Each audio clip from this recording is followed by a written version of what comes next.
Oke, baik. Bismillahirrahmanirrahim. Assalamualaikum warahmatullahi wabarakatuh.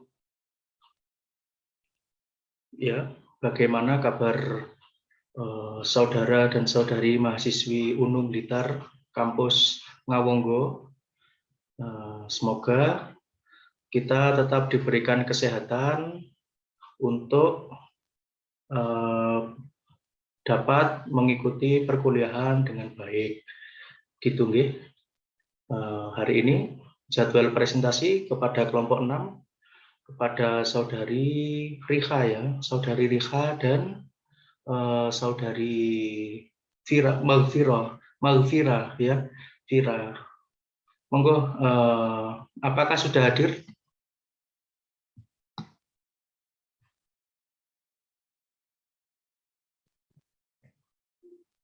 Hari ini kita akan membahas tentang teori belajar pemrosesan informasi ya, dan nanti di mata kuliah berikutnya kita akan membahas mengenai hambatan perkembangan pada anak.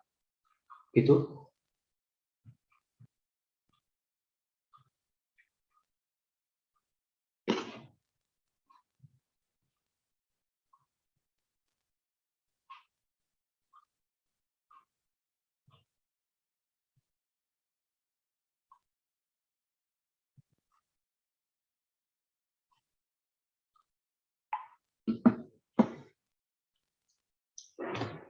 Oke, baik. Kemarin kita sudah membahas ya mengenai 4 teori belajar, mulai dari behaviorisme, kemudian kognitif ya, kemudian ada lagi konstruktivisme ya, sampai terakhir ke humanisme. Apakah ada yang ingin ditanyakan dari keempat teori belajar tersebut? Saya mau menyapa dulu ya. Saudari Uswatun Hasanah hadir?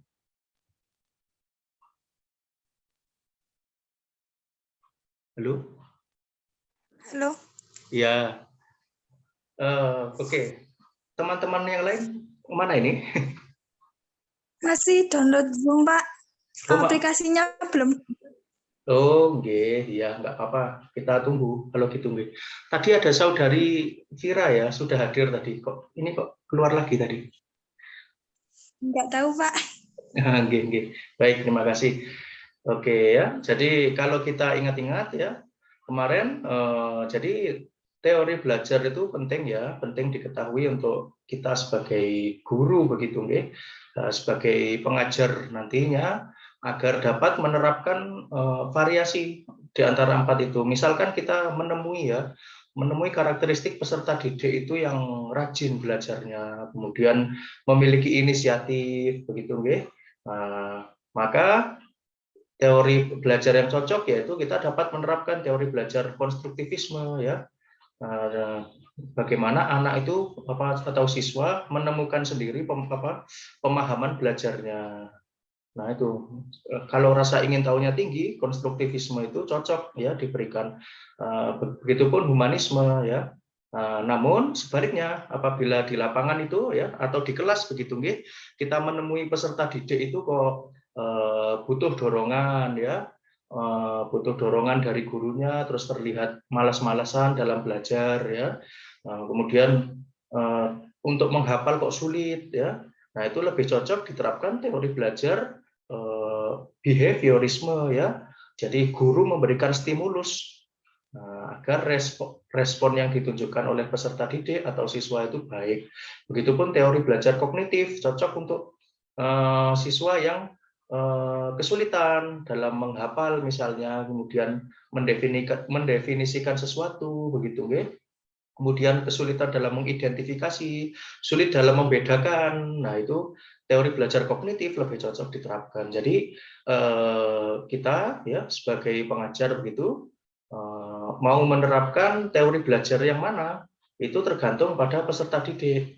Nah, pertanyaannya sekarang begini, Pak, bagaimana kalau misalkan divariasi hari ini menggunakan teori belajar ini, besok minggu depan atau hari selanjutnya menggunakan teori belajar ini, boleh.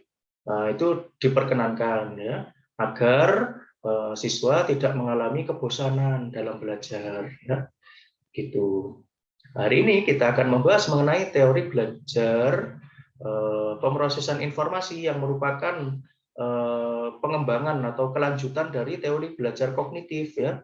Jadi kalau dibuat cabang begitu nggih. Nah, ini bermula dari teori belajar kognitif lalu dikembangkan menjadi teori belajar pemrosesan informasi ya. Nah, dalam teori belajar ini kita akan membahas begitu nggih. Kita akan mengetahui bahwa ternyata ya perhatian atau fokus itu penting dalam belajar begitu nggih.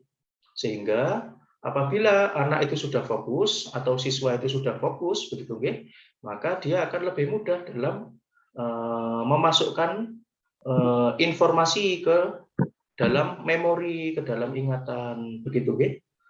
Ini sudah ada saudari Vira. Monggo Mbak kalau mau presentasi.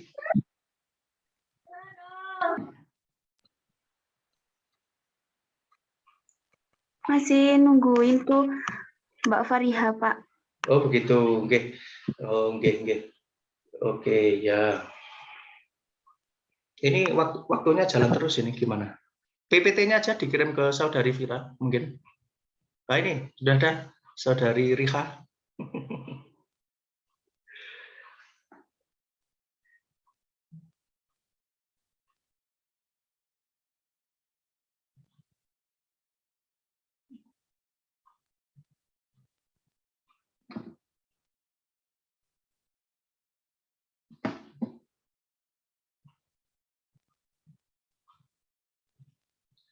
Oh iya, ini sambil bercerita, nggih. Bagaimana pelaksanaan ibadah di bulan Ramadan? Lancar, nggih? Alhamdulillah, nggih. Alhamdulillah lancar. Alhamdulillah, iya. Iya. Semoga nanti sampai Lebaran, tetap istiqomah, gitu, nggih. Tetap rutin, begitu, nggih. Amin, nggih.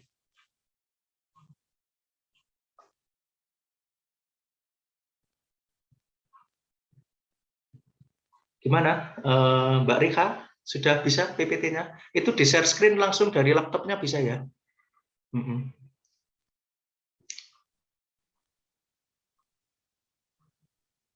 Nggak bisa nge-screen nih, Pak. Oh, boten saged. Oh, di pencet yang tengahnya itu nggak ada tombol share screen itu nggak ada, Mbak? Nggih. Kalau kirimaken ten jenengan. Oh gitu, nggih, nggak apa-apa. Ya, nggak apa-apa, Mbak. Monggo. Dikirim ke grup kelas saja, Mbak. Nanti, iya, biar semua bisa membaca. Nggih, Pak.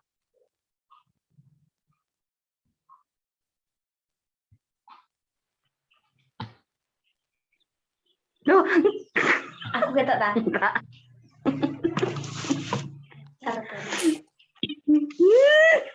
Sumpah gak tahu, Kak. Nah, ini ada saudara Alak ya. Mas Anul ya. Gimana Mas Anul? Apa kabar Mas Anul?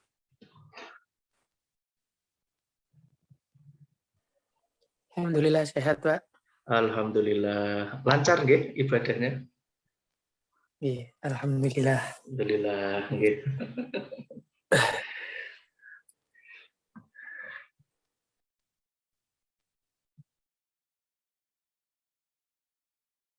Teori belajar bentar ya.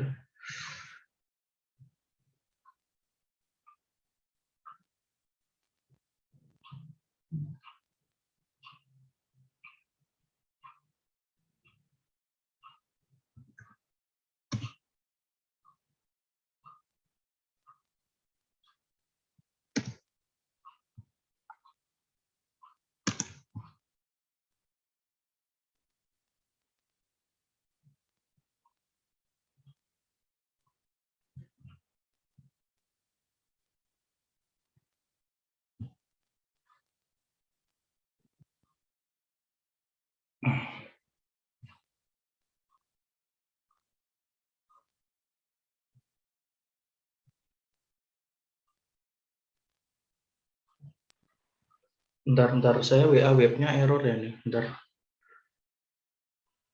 Nggih.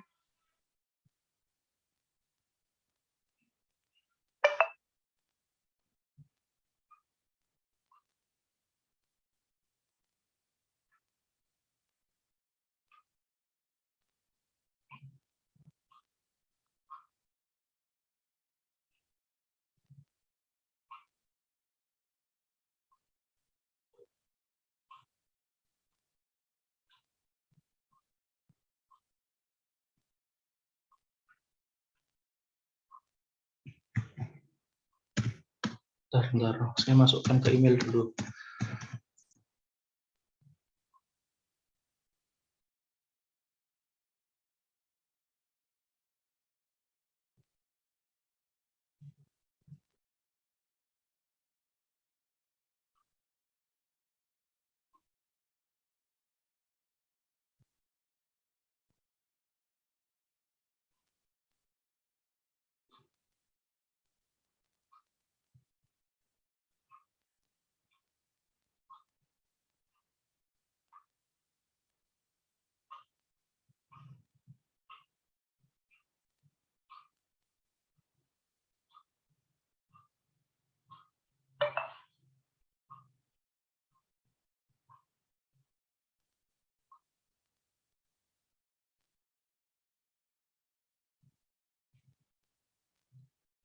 Nggak mau ya, bentar sih. Bentar.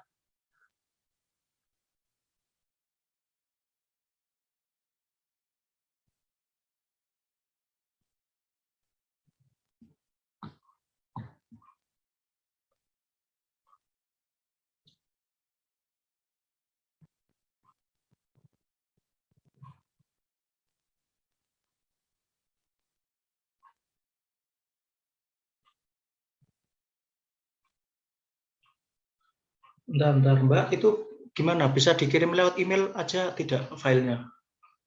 Mbak Rika?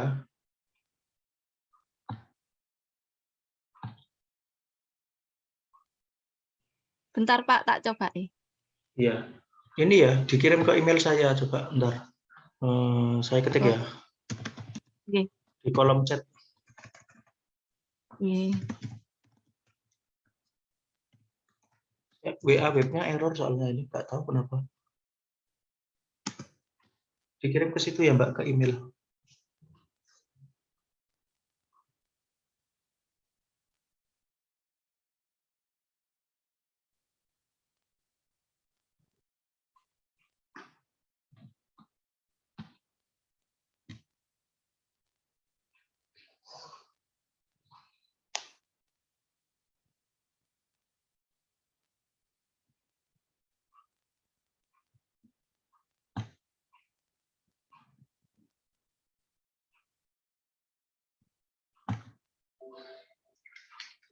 Saya Bluetooth aja ya, bentar. Tak cari Bluetooth dulu ya.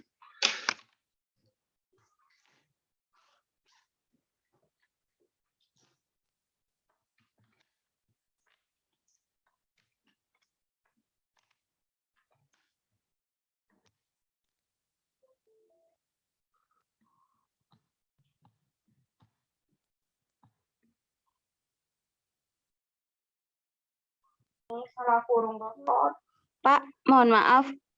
Ya, Kalau kalau di Zoom itu biasanya koneksinya agak butuh koneksi yang cepat, Pak. Jadi kalau share-share presentasi juga agak susah. Kalau pakai yang lain pakai HP, misal pakai Google Meet itu bisa, Pak. oh gitu. Terus maksudnya gimana? Saya belum nangkep. Maksudnya gimana? Kalau biasanya pakai Google Meet itu loh, Pak. Kan Oh biasanya iya. gampang, koneksinya juga gampang. Oh. Terus ini mau kuliah pakai Google Meet? Kalau misal sudah di Zoom nih, ya apa, Pak? Ya, ya saya Google Meet nggak apa-apa gitu. Tapi saya nggak biasa pakai Google Meet gitu. Kalau mau bikin kan ya nggak apa-apa. Mau jadi hostnya.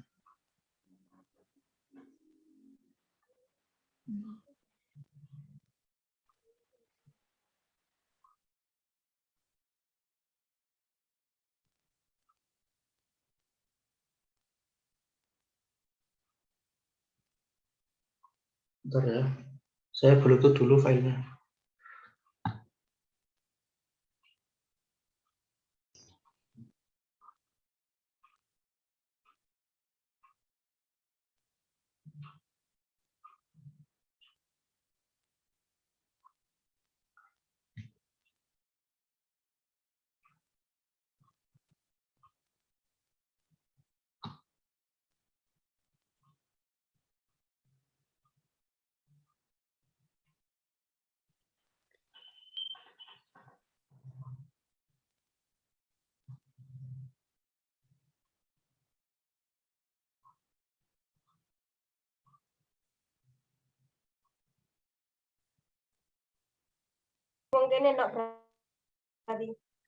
Mohon maaf, itu filenya udah dikirim ke grup nggih Pak sama Mbak Nur Fariha?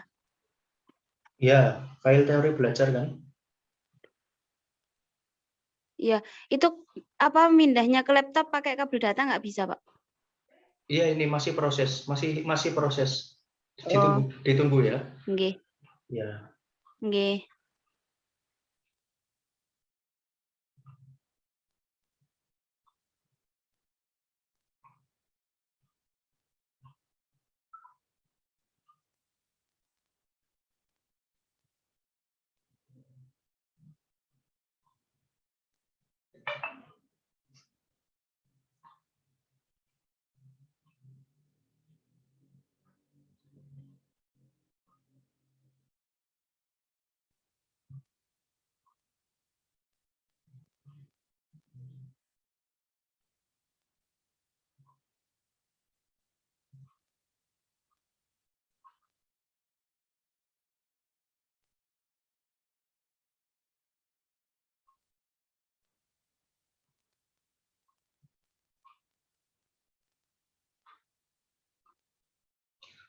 File yang satunya sekalian, Mbak, file nanti yang peserta didik sekalian dikirim ke grup ya.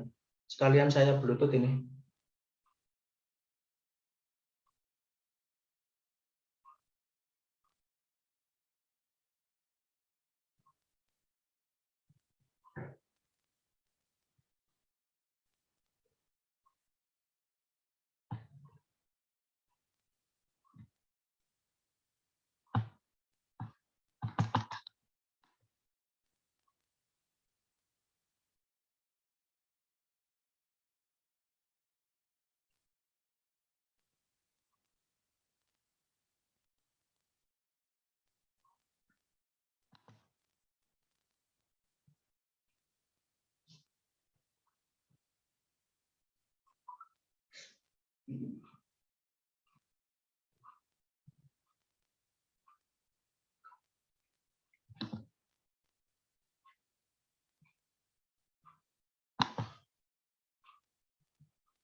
Satunya dikirim juga ya Mbak, file peserta didik sekalian saya Bluetooth ini.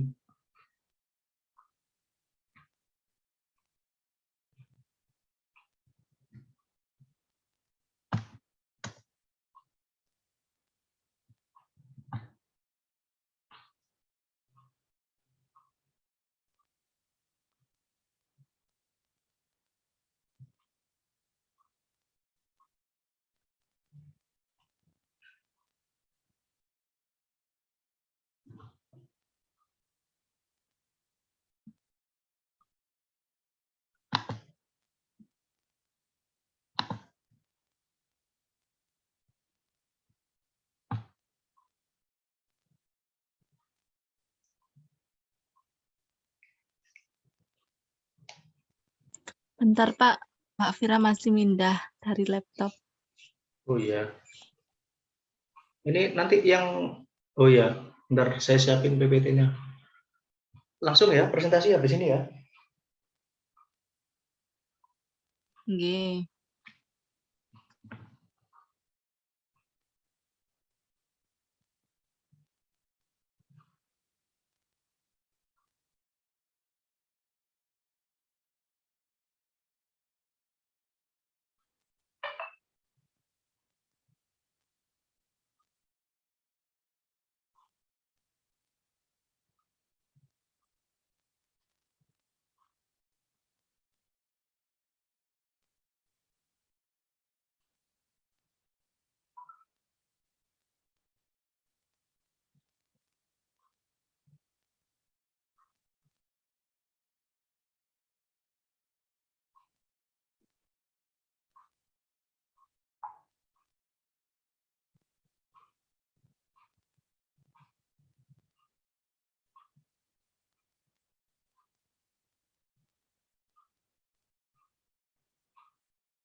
Mari Mbak, silakan.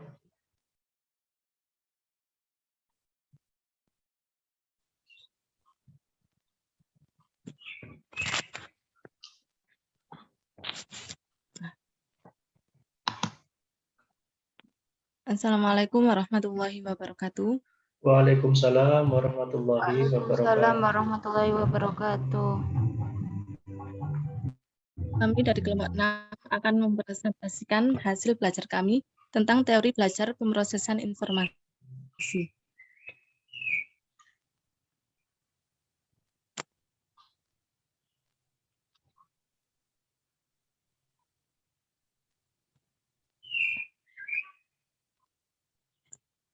Yang pertama yaitu pengertian teori pemrosesan informasi. Pemrosesan informasi merupakan teori belajar yang relatif baru dibandingkan dengan teori-teori belajar lainnya. Teori ini berkembang sejalan dengan perkembangan teknologi dan ilmu informasi.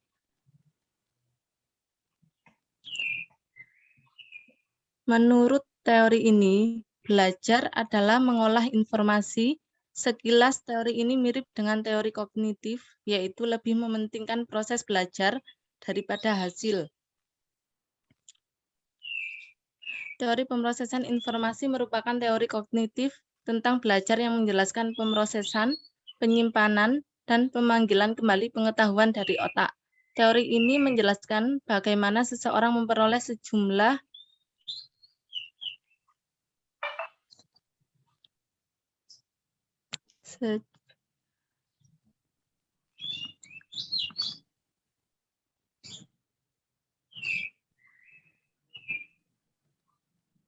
Teori ini menjelaskan bagaimana seseorang memperoleh sejumlah informasi dan dapat diingat dalam waktu yang cukup lama.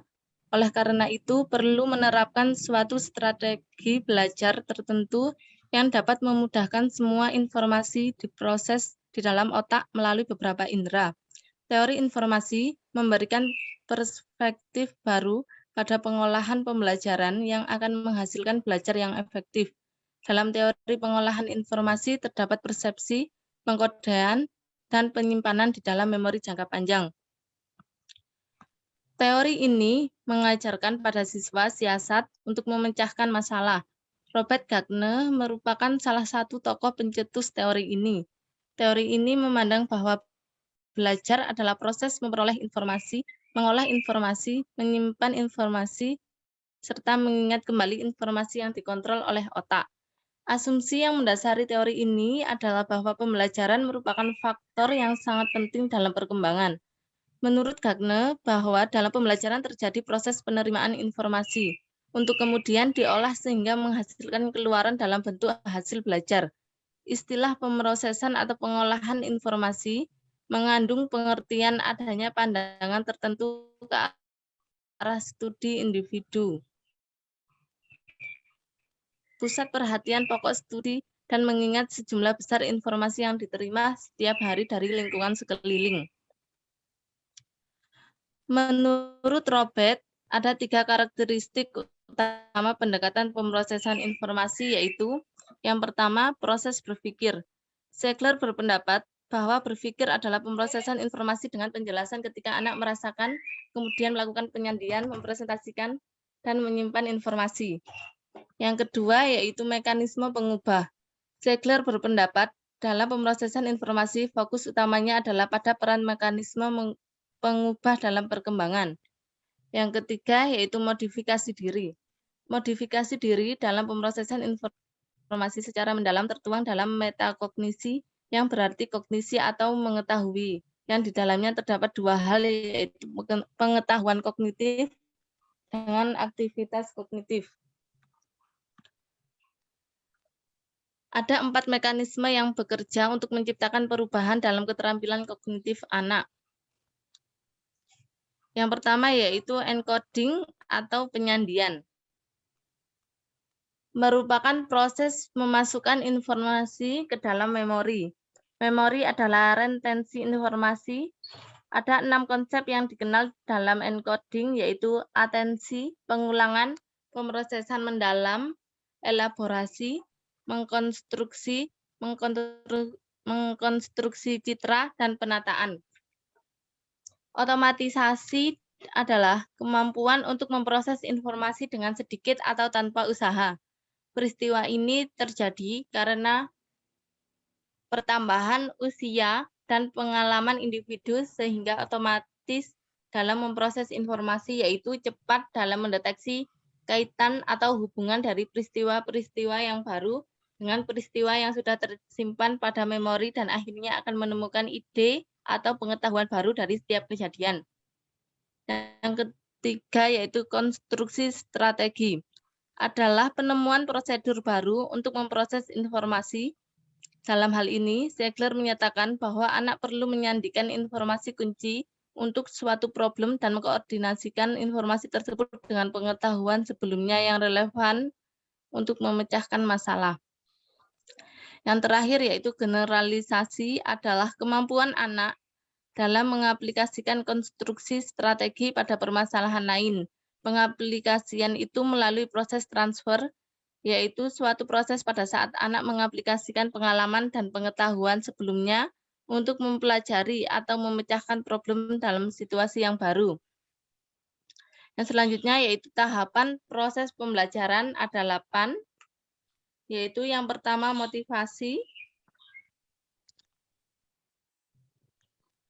Motivasi merupakan fase awal memulai pembelajaran dengan adanya dorongan untuk melakukan suatu tindakan dalam mencapai tujuan tertentu. Pada fase ini akan dipengaruhi oleh pengaruh internal dan pengaruh eksternal. Yang kedua yaitu pemahaman.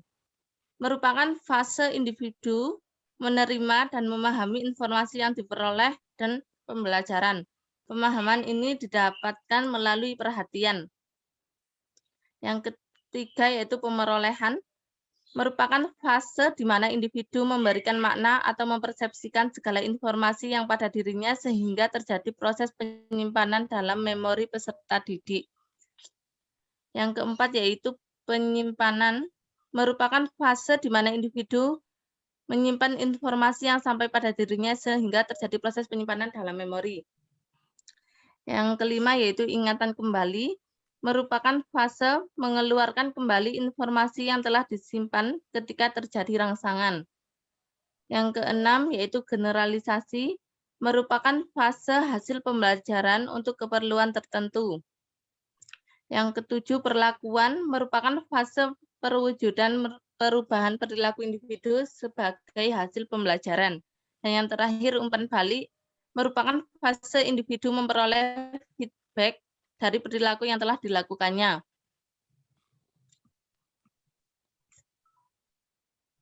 Pada proses penyimpanan ada 3 simpanan utama yang erat kaitannya dengan 3 kerangka waktu yang berbeda, yaitu yang pertama memori sensoris.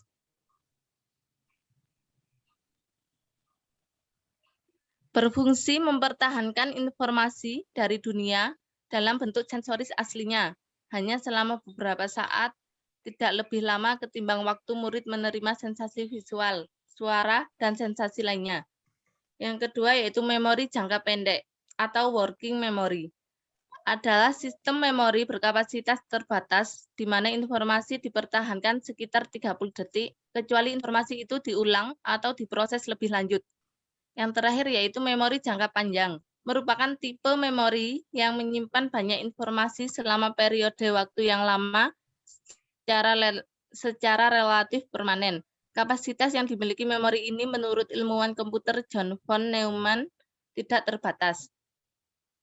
Penerapan teori pemrosesan informasi dalam pembelajaran, pada hakikatnya model pembelajaran dengan pemrosesan atau pengolahan informasi didasarkan pada teori belajar kognitif. Model tersebut berkenaan dengan kemampuan memecahkan masalah dan kemampuan berpikir produktif, serta berkenaan dengan kemampuan intelektual umum.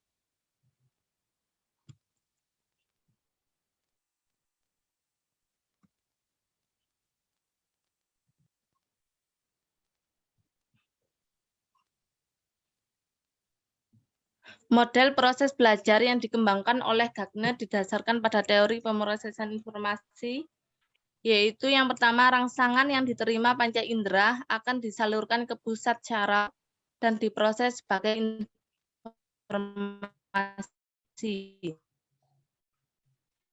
Yang kedua, informasi yang disimpan dalam memori jangka pendek dan ada yang disimpan dalam memori jangka panjang.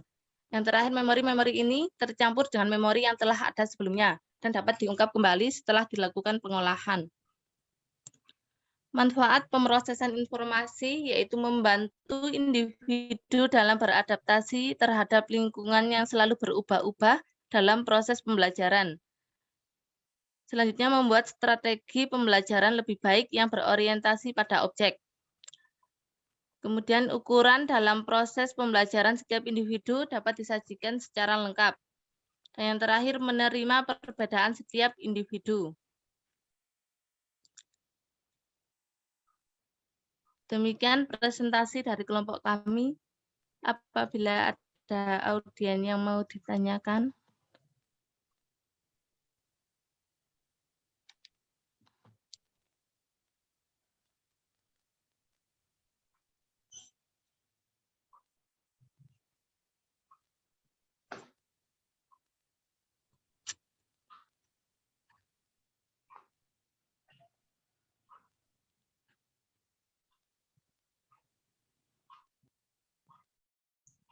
Baik ya, demikian tadi presentasi yang sudah disampaikan oleh kelompok 6 tentang teori belajar pemrosesan informasi ya. Oke, saat ini dibuka sesi diskusi dulu, mungkin ada unek-unek atau pertanyaan yang ingin disampaikan kepada tim pemateri, monggo dipersilakan sebelum nanti kami berikan penguatan materi begitu nggih. Monggo. 10 menit ya, 10 menit.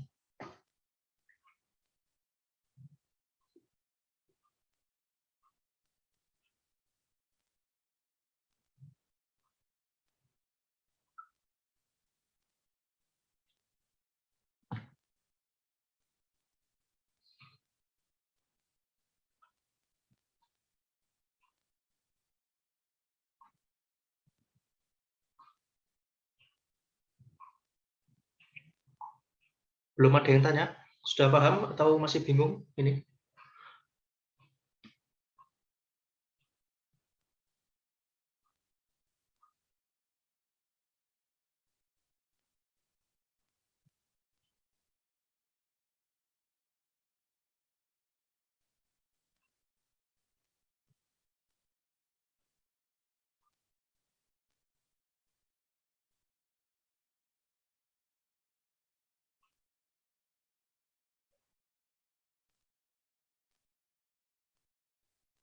Baik, Mbak, ini sepertinya nggak ada yang tanya. Monggo bisa di-close sebelum saya berikan penguatan materi.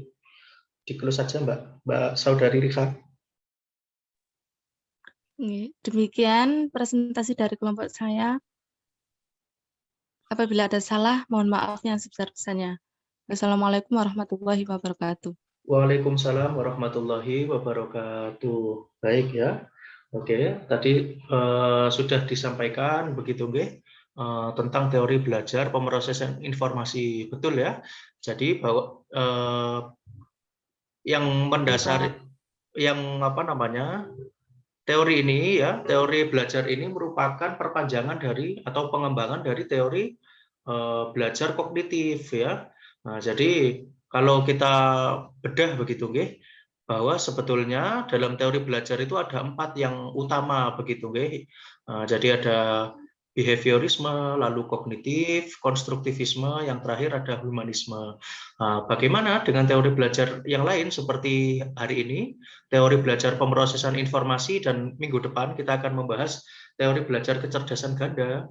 Jadi dua teori tersebut merupakan pengembangan atau kelanjutan dari atau teori besar yang sudah kita pelajari sebelumnya. Nah, kita sebagai pengajar gitu ya, setidaknya mengetahui ya teori belajar ini, masing-masing teori karakteristik teori belajar ini supaya dapat menerapkan nantinya di dalam kelas. Begitu nggih. Nggih, Pak. Ya. Oke, baik. Jadi dalam teori belajar pemrosesan informasi betul ya, tadi ada encoding ya, artinya memasukkan memasukkan informasi begitu nggih. Tapi sebelum sampai ke tahap encoding, tentunya informasi tersebut harus ditangkap oleh panca indera dulu ya. Ada tahap misalkan kita ya, panca indera itu banyak ya, misalkan indera apa? Indera penglihatan. Berarti misalnya kita melihat bangunan yang tua. Nah, kita melihat bangunan tua berarti kan itu ditangkap oleh indera penglihatan begitu nggih. Misalkan kalau indera penciuman, kita mencium bau harum misalkan. Nah, berarti ada informasi bahwa kita mencium bau harum gitu nggih. Kemudian ada indera peraba, misalkan kita meraba ini teksturnya halus, teksturnya kasar. Nah, itu berarti ada informasi. Nah, jadi sebelum tahap encoding itu memang didahului oleh tahap penerimaan informasi oleh panca indera begitu nggih. Nggak merasakan, tapi sudah nggak merasakan. Oke.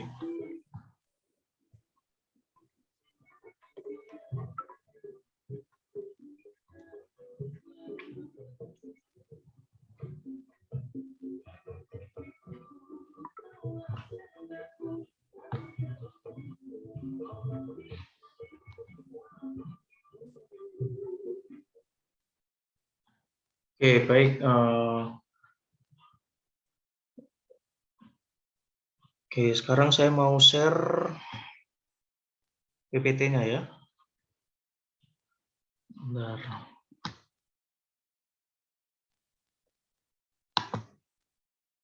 Jadi kita tahu ya, dalam ingatan itu ada dua, ada short term memory, ada long term memory, begitu nggih.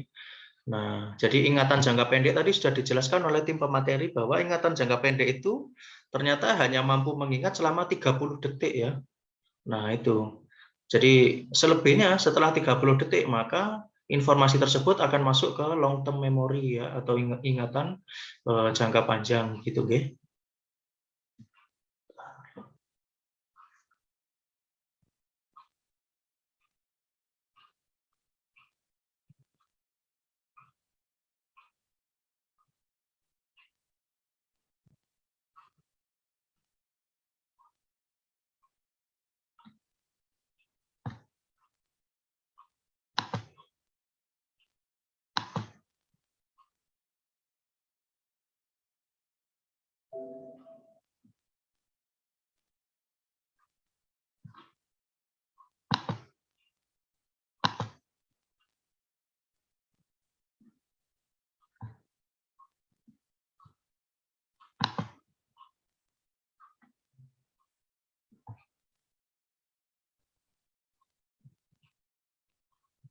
Oke, baik, PPT-nya sudah terlihat ya?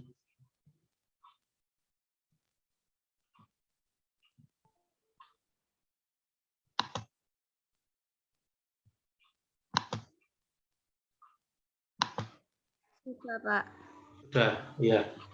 Oke, baik ya. Kita masuk ke teori belajar pemrosesan informasi.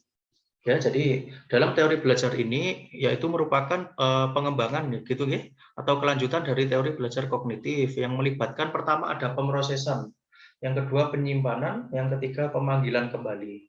Pemanggilan kembali ini maksudnya mengingat begitu ya. Mengingat. Jadi bagaimana informasi itu diproses oleh panca indera, masuk ya, diidentifikasi, kemudian terjadi encoding tadi ya. Kemudian informasi tersebut akan masuk ke dalam otak begitu nggih. Short term memory dan long term memory. Oke, jadi pada perkuliahan hari ini kita setidaknya itu dapat membedakan antara sensori, persepsi, atensi, dan memori ya. Kita bisa membedakan 4 itu ya. Jadi teori ini berawal dari asumsi bahwa anak-anak itu memiliki kemampuan yang terbatas dalam hal menyerap informasi untuk memecahkan masalah dibanding orang dewasa. Jadi kemampuan orang dewasa dalam mengingat begitu ya, dalam menyerap informasi itu lebih kompleks ternyata. Nah, sehingga karena keterbatasan anak-anak dalam menyerap informasi tadi, sehingga dikajilah, ditelaah begitu ya, teori belajar pemrosesan informasi ini. Tujuannya untuk apa? Untuk agar guru itu dapat menerapkan teori belajar ini untuk membantu proses belajar siswa. Tujuannya begitu, ya. Nah, jadi menurut pada prinsipnya ya, teori pemrosesan informasi ini semakin besar usaha pemrosesan ya yang dilakukan oleh siswa, maka semakin dalam dan banyak pula informasi tersebut disimpan dan diingat. Kebalikannya, semakin sedikit usaha yang dilakukan oleh siswa untuk memproses informasi dalam belajar, maka semakin sedikit pula informasi tersebut disimpan dan diingat ya. Nah, bagi siswa yang kesulitan untuk memproses informasi disarankan untuk mencatat begitu ya, agar dia memudahkan dia untuk membaca ulang, kemudian mengingat kembali materi pelajaran. Kemudian terjadi proses pengulangan ya dan pemberian makna. Jadi pengulangan itu berarti apa namanya, materi tersebut diulang-ulang, misalkan membaca ulang lalu dijelaskan ulang begitu ya, agar informasi tersebut sampai ke dalam memorinya, ke dalam ingatannya. Kemudian terjadi pemberian makna. Pemberian makna itu maksudnya apa? Pemberian makna itu maksudnya ketika siswa itu belajar, maka dia dapat menjelaskan kembali materi pelajaran sesuai dengan pemahamannya. Nah, itu yang disebut dengan pemberian makna, gitu nggih. Ketika siswa sudah paham, lalu dia dapat menjelaskan kembali. Nah, oke, jadi apa kuncinya ada pengulangan, kemudian pemberian makna, gitu nggih, bisa dipahami. Oke, sekarang kita bahas perbedaannya ya. Ada sensori, persepsi, atensi, memori ya. Jadi sensori itu merupakan stimulus yang datang dari dalam maupun luar tubuh. Kalau dari dalam tubuh, misalkan seperti kita misalkan lapar ya. Nah, itu maka perut akan mengeluarkan bunyi keroncongan. Kemudian ketika kita apa misalkan menguap ya, ketika kita menguap itu kan berarti tandanya mengantuk begitu nggih. Nah, itu jadi itu tadi stimulus yang berasal dari dalam tubuh. Kalau stimulus yang dari luar tubuh, bagaimana? Misalkan ketika guru memberikan stimulus kepada siswa, misalkan guru memberikan contoh, misalkan cara melakukan tolak peluru, misalkan. Nah, itu ya, ketika guru memberikan contoh, berarti ada stimulus yang ditangkap dari luar tubuh, gitu ya. Nah, kemudian ada persepsi. Itu tadi sensori ya, kalau sensori itu stimulus, kemudian ada persepsi. Persepsi itu apa? Persepsi itu mudahnya yaitu pemahaman siswa begitu ya. Nah, kalau kita baca definisinya ya panjang, seperti interpretasi seseorang terhadap stimulus yang ditangkap oleh panca indera sesuai pengetahuan dan pengalaman yang dimiliki. Persepsi setiap orang berbeda-beda ya. Jadi persepsi itu apa? Persepsi itu berarti pemahaman siswa. Gitu nggih. Kemudian ada atensi ya. Atensi yaitu pemusatan pikiran ya, jadi fokus begitu ya, fokus terhadap sejumlah objek. Yang terakhir ada memori ya. Kemampuan untuk mengkode atau encoding tadi ya sudah dijelaskan oleh tim pemateri, lalu menyimpan, mempertahankan dan mengingat informasi gitu ya. Jadi ternyata memori atau ingatan dalam otak itu selain menyimpan, dia juga berguna untuk memasukkan informasi baru ya. Kemudian dia juga berguna untuk mengingat, memanggil kembali ya informasi lama yang sudah disimpan ke dalam long term memory gitu ya. Jadi kalau ditanya apa bedanya ingatan jangka pendek sama ingatan jangka panjang? Kalau ingatan jangka pendek ya, nah itu berlangsung selama 30 detik ya. Nah itu. Kalau lebih dari 30 detik maka dia sudah termasuk dalam long term memory gitu ya. Nah, pada materi hari ini kita juga akan membahas mengenai fenomena lupa di akhir slide nanti ya. Nah, tadi fenomena lupa belum dijelaskan oleh tim pemateri. Itu ya. Jadi fenomena lupa itu ternyata dapat dikaji ya, ada sebabnya menurut teori pemrosesan informasi yang akan dijelaskan pada slide di akhir nanti ya. Oke, baik. Nah, jadi contohnya bagaimana? Penerapan sensori, persepsi, atensi, dan memori ya. Misalkan contoh pembelajaran di dalam kelas. Ketika guru itu menjelaskan cara mengerjakan operasi hitung perkalian. Ya, jadi cara mengerjakan perkalian bagaimana? Tergantung nanti ada puluhan, ada satuan, ataukah dia itu bilangannya ratusan, begitu nggih? Itu cara mengerjakannya akan berbeda. Nah, dijelaskan oleh guru itu. Kemudian peserta didik mengamati dengan seksama. Mari kita bahas yang termasuk sensori yang mana dulu, ya. Jadi yang termasuk sensori berarti stimulus, pemberian stimulus oleh guru ya. Berarti kalau kita bahas sensori berarti pasti yang melakukan itu guru ya.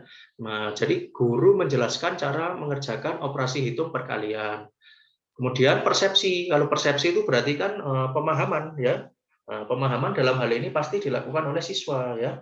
Nah, misalkan siswa mampu memahami cara mengerjakan operasi hitung perkalian atau siswa dapat mengerjakan soal perkalian dengan benar sesuai dengan pemahamannya. Lalu ada atensi ya. Atensi itu berarti fokus. Nah, atensi itu berasal dari kata attention ya, artinya memberikan perhatian begitu terhadap materi yang dijelaskan oleh guru. Jadi dalam hal ini siswa yang memberikan perhatian atau fokus begitu nggih. Jadi siswa itu menangkap cara mengerjakan operasi hitung perkalian yang sudah dijelaskan oleh gurunya.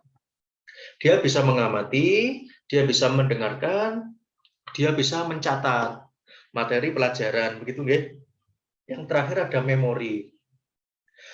Memori yaitu siswa mengkode itu berarti memasukkan informasi ya dan menyimpan informasi tersebut ke dalam otak gitu nggih. Sampai sini bisa nggih dipahami ya perbedaan antara sensori, persepsi, atensi dan memori.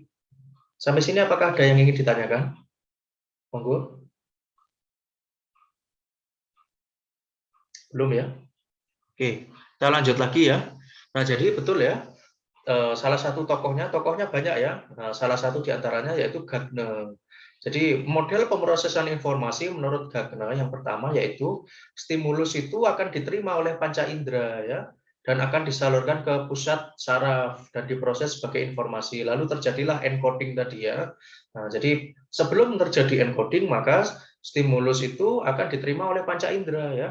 Ada indera pembauan, indera peraba ya. Kemudian indera pengecapan, indera penglihatan, ya, indera pendengaran dan sebagainya. Misal kita tadi ya sudah dijelaskan ya, misal kita melihat bangunan tua atau mencium bau harum, nah itu kemudian akan dimasukkan ke dalam memori ya atau encoding tadi. Yang kedua, informasi akan dipilih secara selektif ya, ada yang dibuang, ada yang disimpan ke dalam ingatan jangka pendek dan jangka panjang. Jadi ternyata tidak semua informasi itu ya masuk ke dalam memori kita. Jadi ada informasi yang penting, ada informasi yang tidak penting begitu, nggih. Nah, informasi yang tidak penting tadi maka akan dibuang begitu, nggih. Nah, misal kita belajar, kita kira-kira materi pelajaran mana yang penting. Nah, itu kita akan fokus begitu, nggih. Mungkin kita bisa membaca resume atau rangkumannya, atau kita membaca peta konsepnya, begitu, dan sebagainya. Jadi informasi yang masuk ke dalam memori itu betul-betul informasi yang telah disaring, begitu.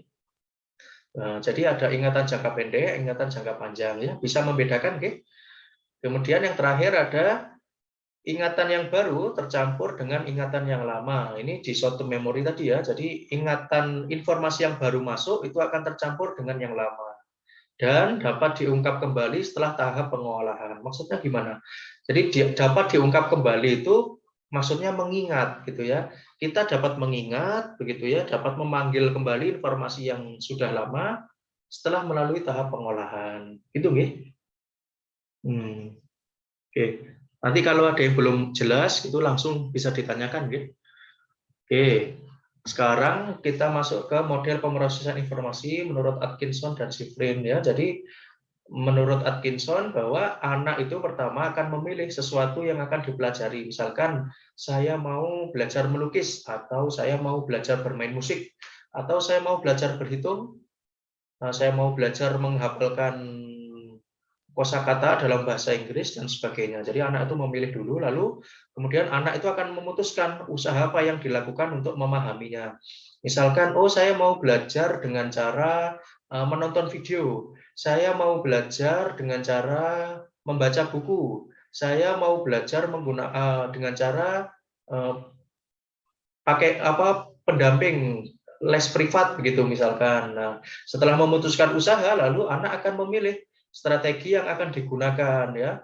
Apakah saya itu mau belajar misalkan 30 menit, apakah saya mau belajar di ruangan yang tertutup, dan sebagainya, gitu, nggih. Tujuannya untuk memperoleh kenyamanan dalam belajar, gitu.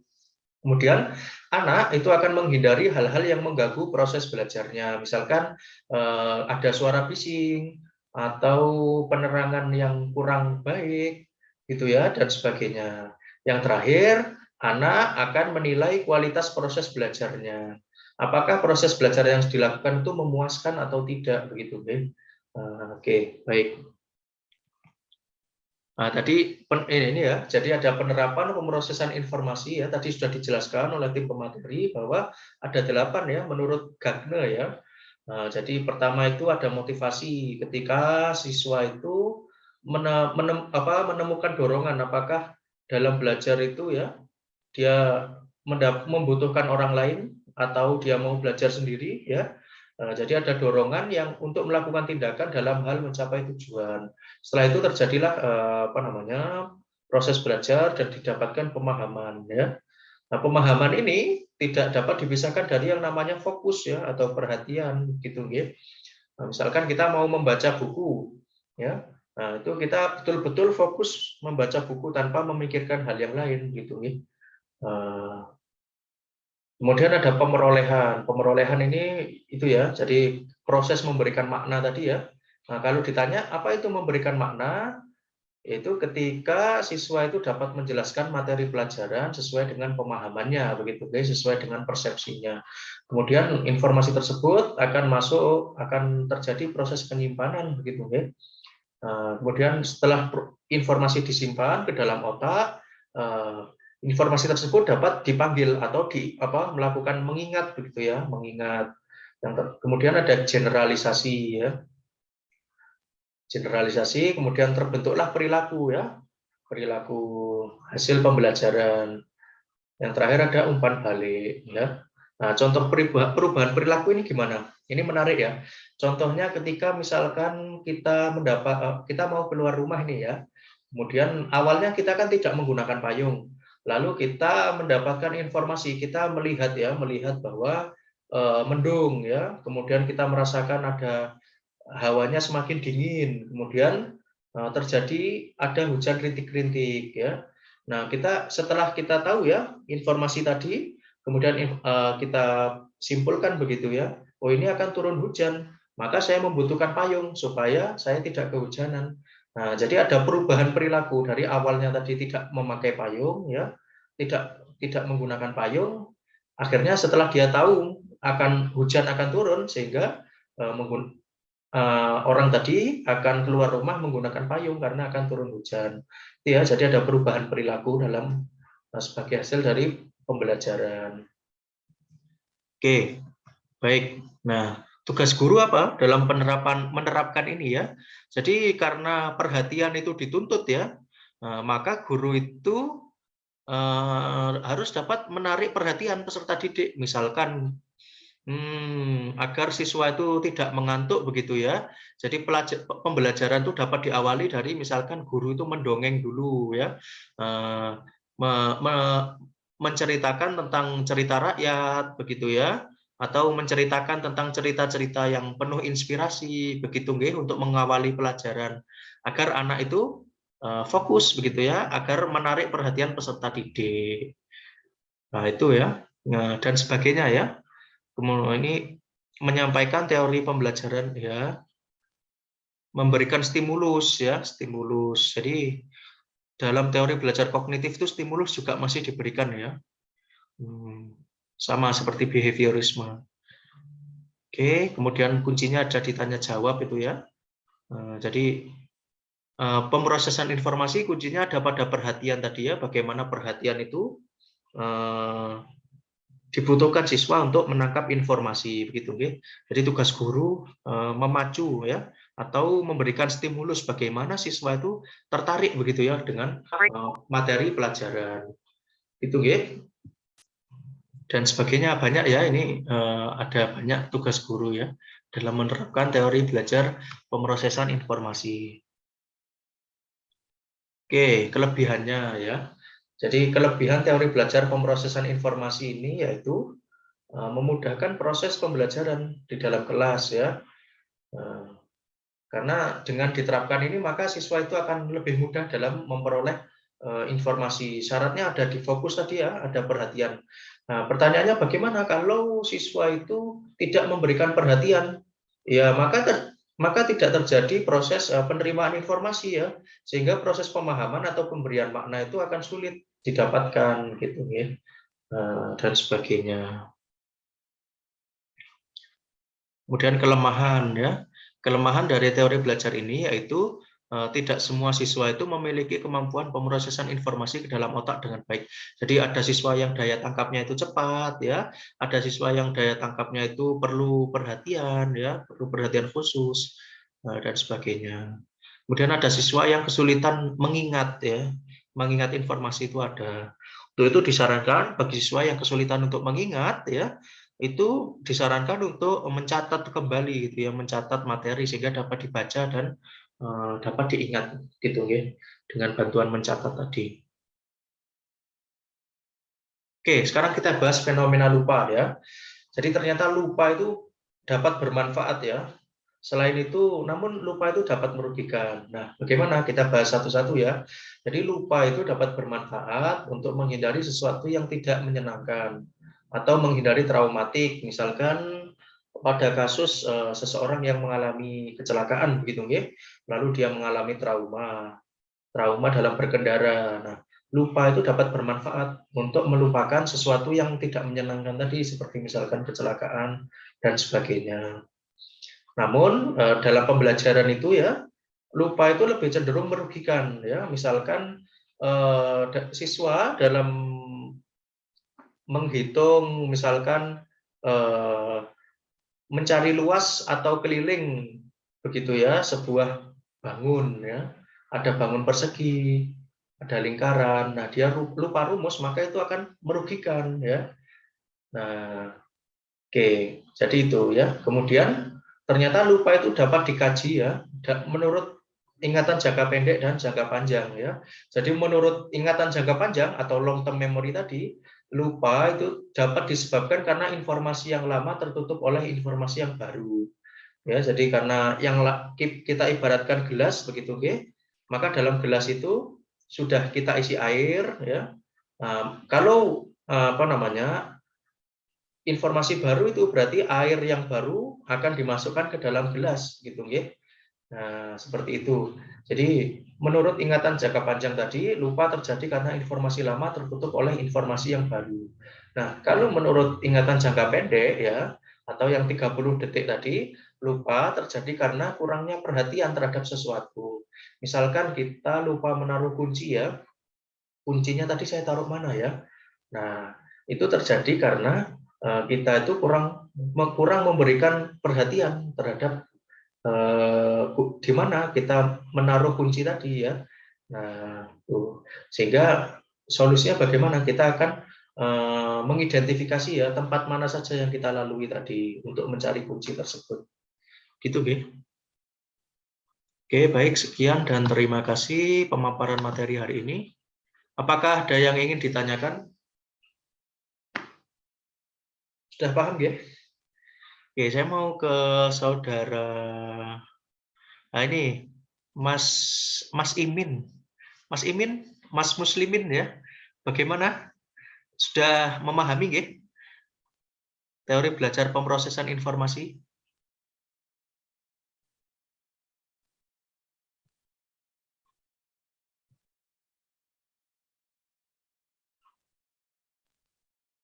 Oke. Saudari Umirna hadir, nggih?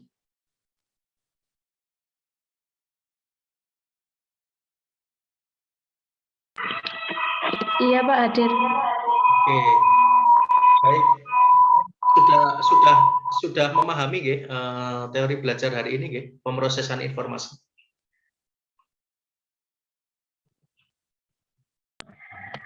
Iya Pak, insya Allah. Insya Allah, ya baik. Baik, terima kasih. Apabila tidak ada yang ditanyakan, nanti dapat dibuka sesi pertanyaan di grup WA ya. Apabila ada unek-unek atau yang ingin ditanyakan begitu mengenai materi perkuliahan hari ini. Baik, kalau tidak ada, monggo dilanjut.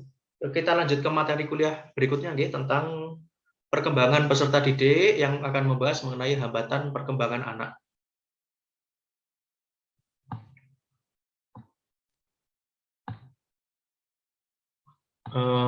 Bentar. Bentar, saya cari PPT-nya dulu ya.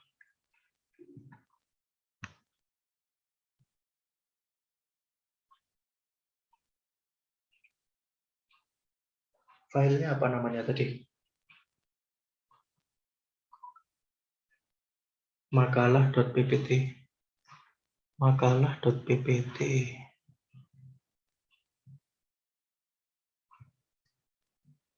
Nggak ada.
Oke, baik, saya share screen dulu.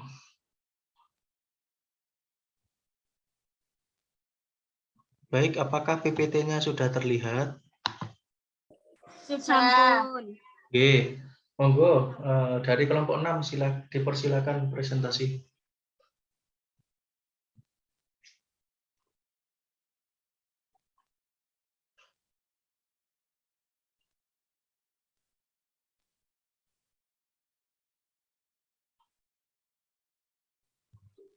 Bisa.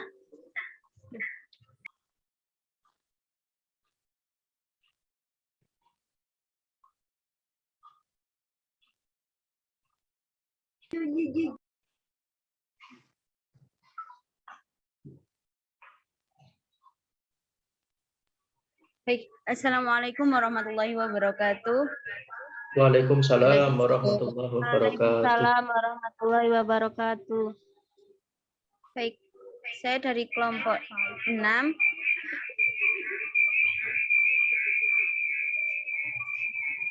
Akan mempresentasikan mata kuliah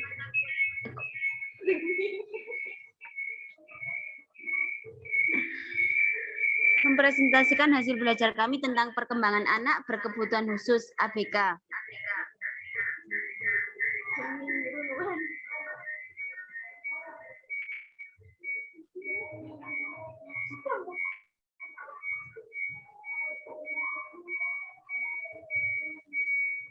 Bapak kok Kak?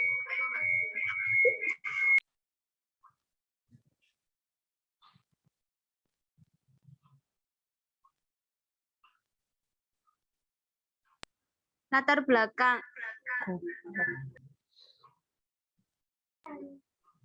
Makna perkembangan pada seorang anak adalah terjadinya perubahan yang bersifat terus-menerus dari keadaan sederhana ke keadaan yang lebih lengkap, lebih kompleks, dan lebih berdiferensiasi. Jadi berbicara soal perkembangan anak yang dibicarakan adalah perubahan apa saja yang terjadi pada diri seorang anak dalam proses perkembangan. Untuk menjawab pertanyaan itu, maka perlu memahami tentang aspek-aspek perubahan.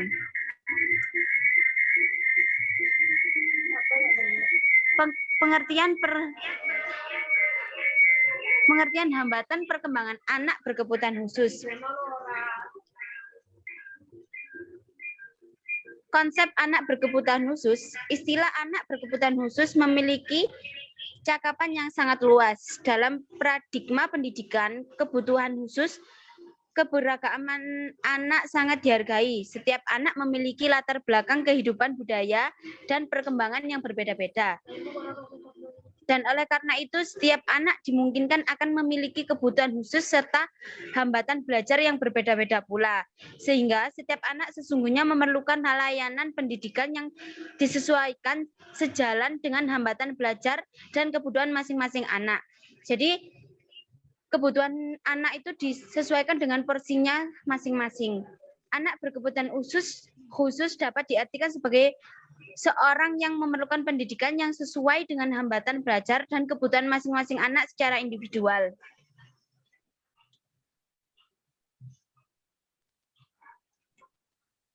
Cakupan konsep anak berkebutuhan khusus dapat dikategorikan menjadi dua.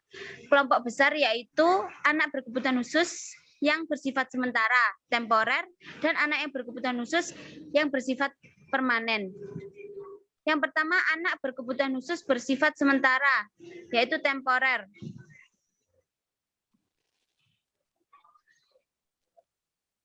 Adalah anak yang mengalami hambatan belajar dan hambatan perkembangan disebabkan oleh faktor-faktor eksternal. Misalnya, anak yang mengalami gangguan emosi karena trauma akibat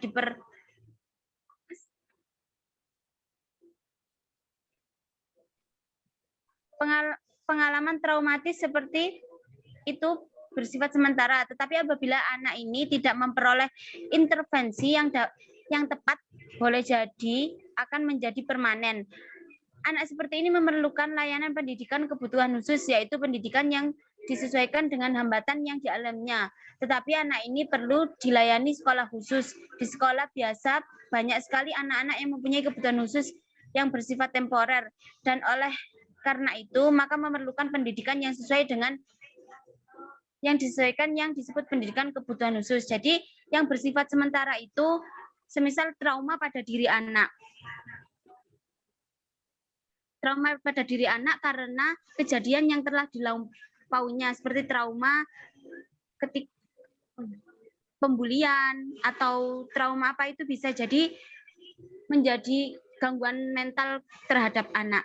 Dan yang kedua, anak berkebutuhan khusus yang bersifat menetap, yaitu permanen.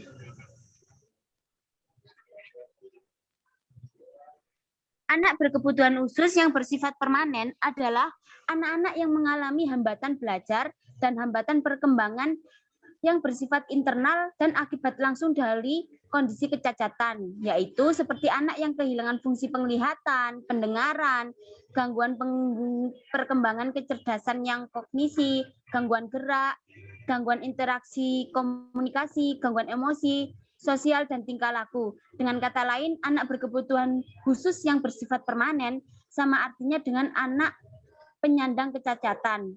Istilah anak berkebutuhan khusus bukan merupakan keterjemahan atau kata lain dari anak penyandang cacat, tetapi anak berkebutuhan khusus mencakup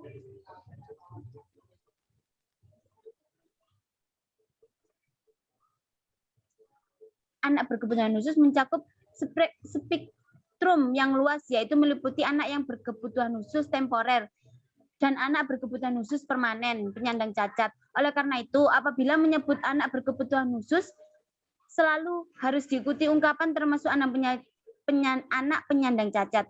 Jadi, anak penyandang cacat merupakan bagian dari anggota dari anak berkebutuhan khusus. Oleh karena itu, konsekuensi logikanya adalah lingkup garapan pendidikan kebutuhan khusus menjadi sangat luas, berbeda dengan lingkup garapan pendidikan khusus yang menyangkut anak penyandang cacat.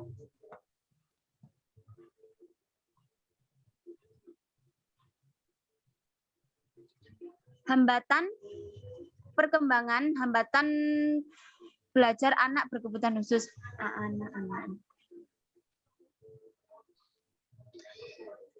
Memahami hambatan belajar dan hambatan perkembangan. Yang pertama, pengertian hambatan belajar. Dalam paradigma pendidikan khusus atau PLB, label kecacatan dan karakteristiknya lebih menonjol dan dijadikan patokan dalam memberikan layanan pendidikan dan intervensi. Anak yang memiliki kecacatan tertentu di bidang sebagai kelompok yang memiliki karakteristik yang sama. Cara pandang seperti ini menghilangkan eksistensi anak sebagai individu. Anak-anak yang didiagnosis sebagai anak penyandang cacat tertentu, misalnya tunanetra, diperlukan dalam pembelajaran dengan cara yang sama berdasarkan label kecacatannya. Cara pandang seperti ini lebih mengedepankan aspek identitas kecacatan yang dimiliki daripada aspek individu anak sebagai manusia.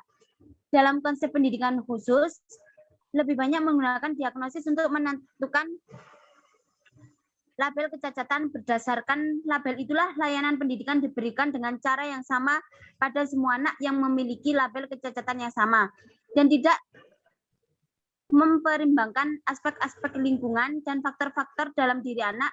Sebagai contoh, jika hasil diagnosis menunjukkan bahwa seorang anak dikategorikan sebagai anak autis, maka semua anak autisme akan diperlakukan dengan cara dan pendekatan yang sama berdasarkan label karakteristiknya. Jadi dikelompokkan sesuai karakteristik anak tersebut.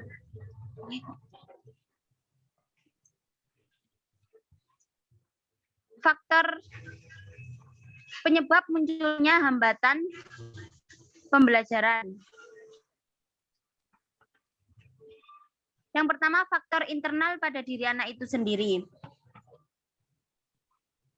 Hambatan belajar bisa terjadi akibat adanya kerusakan secara fisik pada diri anak. Misalnya kehilangan fungsi penglihatan, pendengaran, dan gangguan pada gerak motorik, serta anak yang mengalami hambatan perkembangan intelektual. Keadaan impairment seperti itu menimbulkan kesulitan atau ketidakmampuan tertentu, sehingga merintangi anak untuk belajar. Sebagai contoh, anak yang kehilangan fungsi penglihatan memiliki keterbatasan dalam belajar yang berhubungan dengan informasi visual. Mereka harus mengubah informasi visual ke dalam bentuk informasi auditif, taktual, atau kinestik. Tetapi tidak semua informasi visual dapat diubah ke dalam bentuk auditif, taktual, dan kinestetik. Oleh karena itu, pemahaman anak tunanetra terhadap informasi visual sangat terbatas dan tidak utuh dibandingkan anak awas. Yang kedua, faktor eksternal. Hambatan belajar pada seorang anak bisa disebabkan oleh faktor-faktor di luar diri atau anak itu sendiri. Anak mengalami kesulitan-kesulitan tertentu untuk belajar karena eksternal. Misalnya, anak sering mendapat perlakuan kasar, sering diolok-olok, tidak pernah dihargai, sering melihat kedua orang tuanya bertengkar, dan lain sebagainya. Keadaan seperti ini dapat menimbulkan kehilangan kepercayaan diri, sulit untuk memusatkan perhatian, cemas, gelisah, takut, dan beralasan. Bentuk-bentuk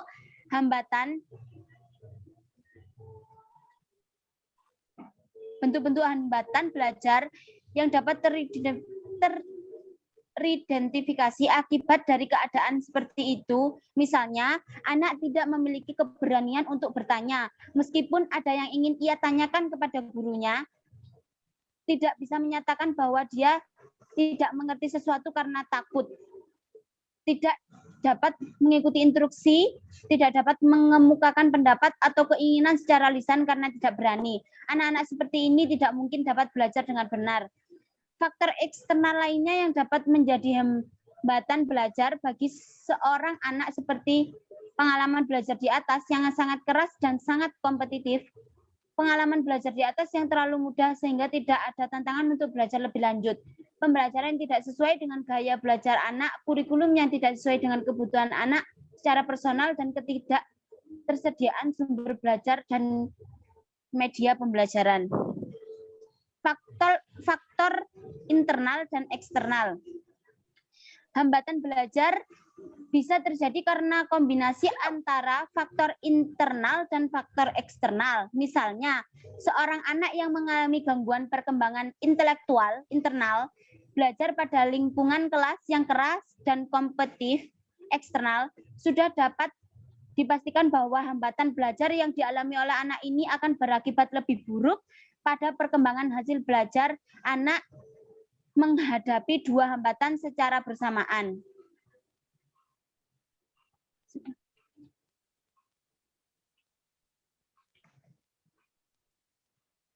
Sekian, terima kasih.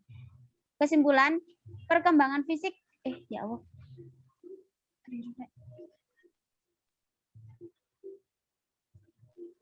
Sekian dari kami, kelompok kami. Terima kasih. Oke, baik. Tadi merupakan pemaparan gitu nggih, penjelasan materi yang sudah disampaikan oleh kelompok 6 tentang hambatan perkembangan pada anak. Dari sini apakah ada yang ingin ditanyakan kepada tim pemateri?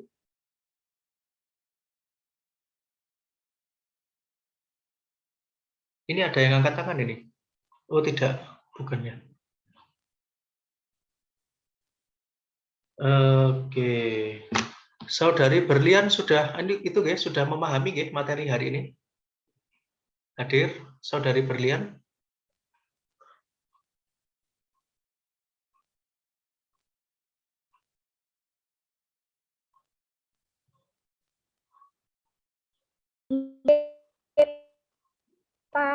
Oke, ya baik.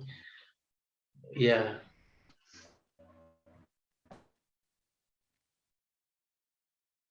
Baik, apakah ada yang ingin ditanyakan kepada tim pemateri?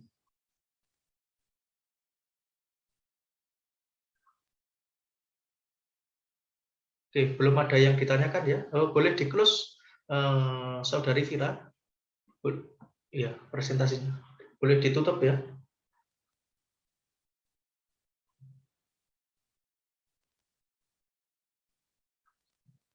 Saudari Vira. Baik. Ya. Ya, monggo di-close, Mbak. Itu demikian presentasi dari kami. Apabila ada kesalahan kata, kami sebagai presentator mohon maaf yang sebesar-besarnya. Oke, baik. Baik ya, itu tadi demikian presentasi yang dapat disampaikan oleh tim pemateri ya. Oke, berikutnya saya akan sedikit memberikan penguatan materi ya tentang perkuliahan hari ini. Oke.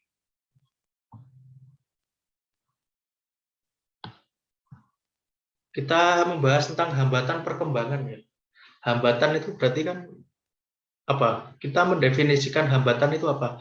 Boleh ditulis di kolom chat ya. Hambatan itu apa kira-kira? Yang menghambat. Yang menghambat berarti sesuatu yang harusnya berjalan secara lancar, secara normal begitu nggih. Namun karena ada hambatan tadi sehingga menjadi tidak normal begitu nggih, atau terhambat gitu ya. Oke. Oke, ntar saya share screen dulu PPT-nya. Nah, ini kalau apa kita misalkan mau mencari materi perkuliahan ya, monggo bisa dicari di YouTube-nya Pak Hanim ya. Nah, itu misalkan perlu referensi begitu ya. Nah, saya belum paham nih materi perkuliahan tentang teori belajar ini atau pada materi yang apa gitu, kita bisa dilihat di YouTube-nya Pak Hanim begitu nggih. Oke, ini sebentar lagi adzan asar, kita tunggu dulu ya. Kita tunggu adzan asar dulu. Bentar. Kita lanjut setelah adzan asar ya, bentar. Masih ada adzan asar.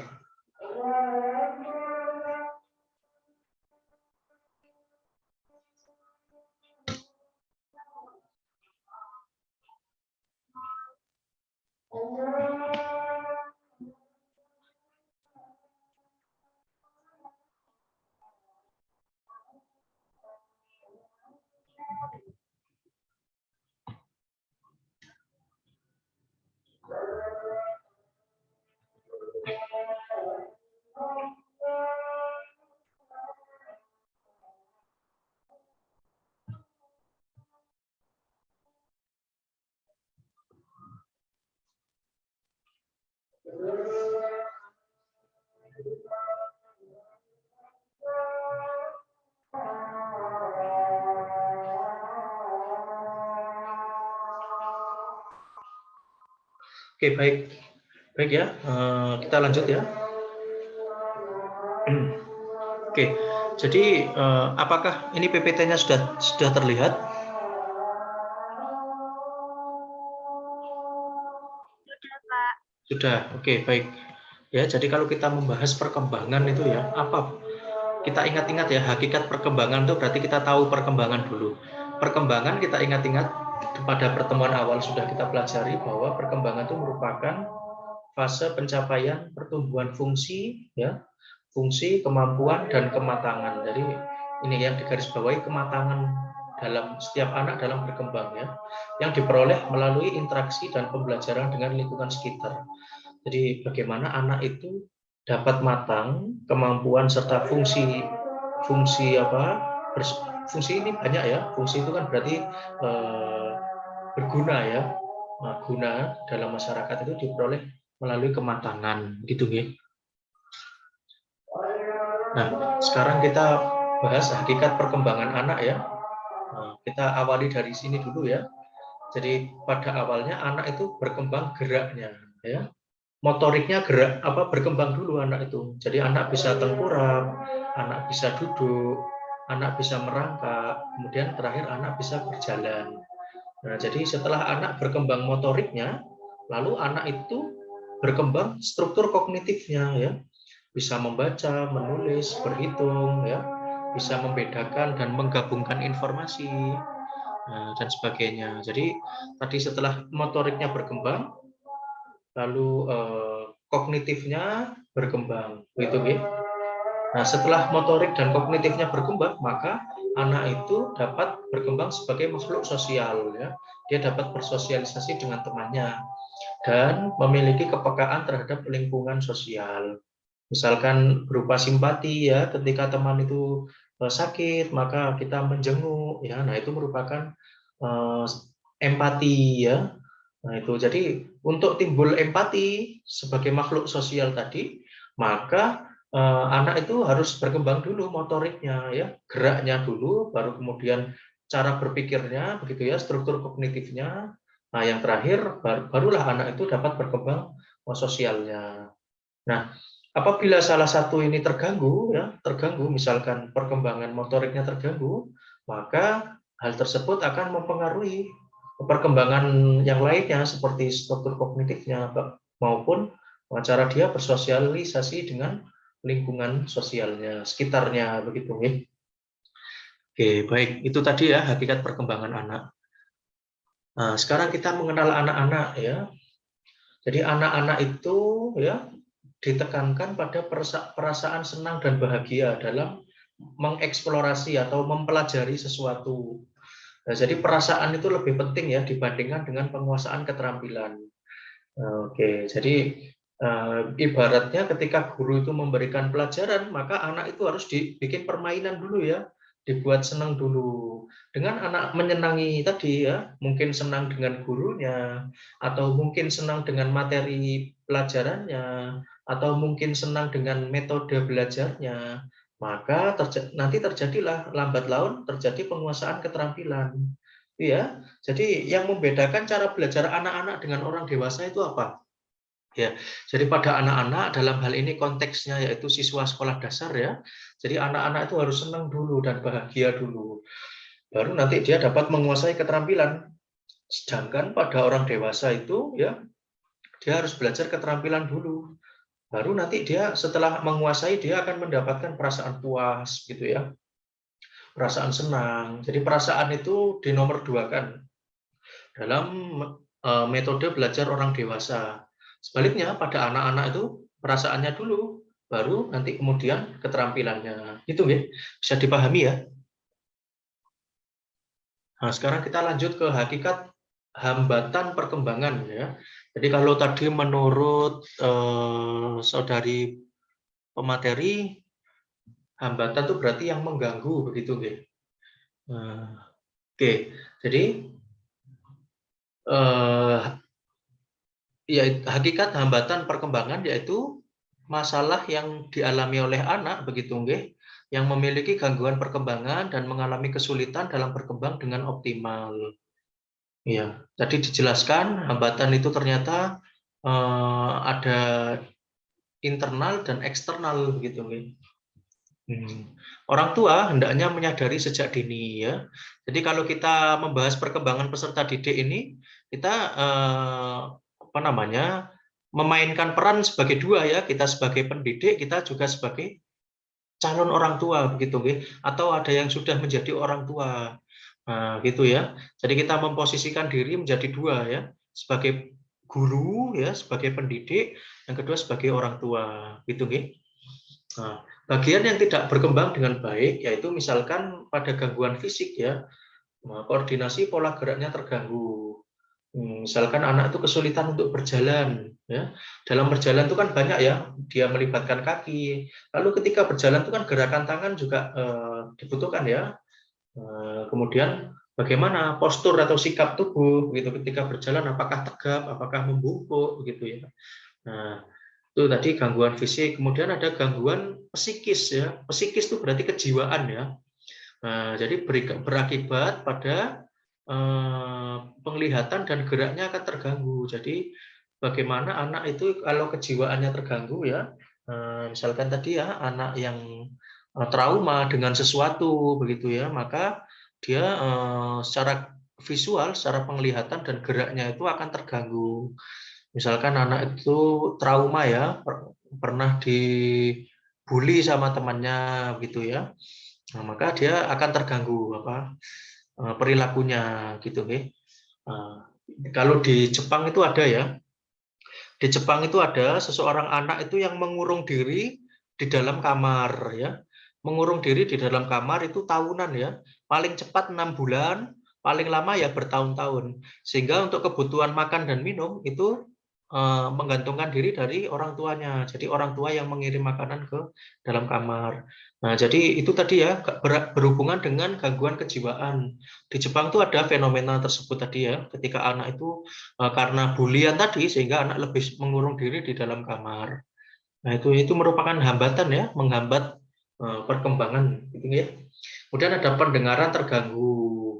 Sehingga kalau pendengarannya terganggu, maka kemampuan anak itu dalam memahami bahasa itu bisa terhambat karena tidak dapat mendengarkan sehingga dia tidak dapat melafalkan begitu nggih. Nah, yang terakhir ada persepsi atau pemahaman dan geraknya terganggu. Tidak memberikan respon yang diharapkan gitu nggih. Misalkan Misalkan ketika anak itu disuruh gurunya untuk dalam pelajaran olahraga ya. Nah, dalam pelajaran olahraga disuruh gurunya untuk pertama itu melakukan pemanasan, yang kedua setelah pemanasan lari keliling lapangan.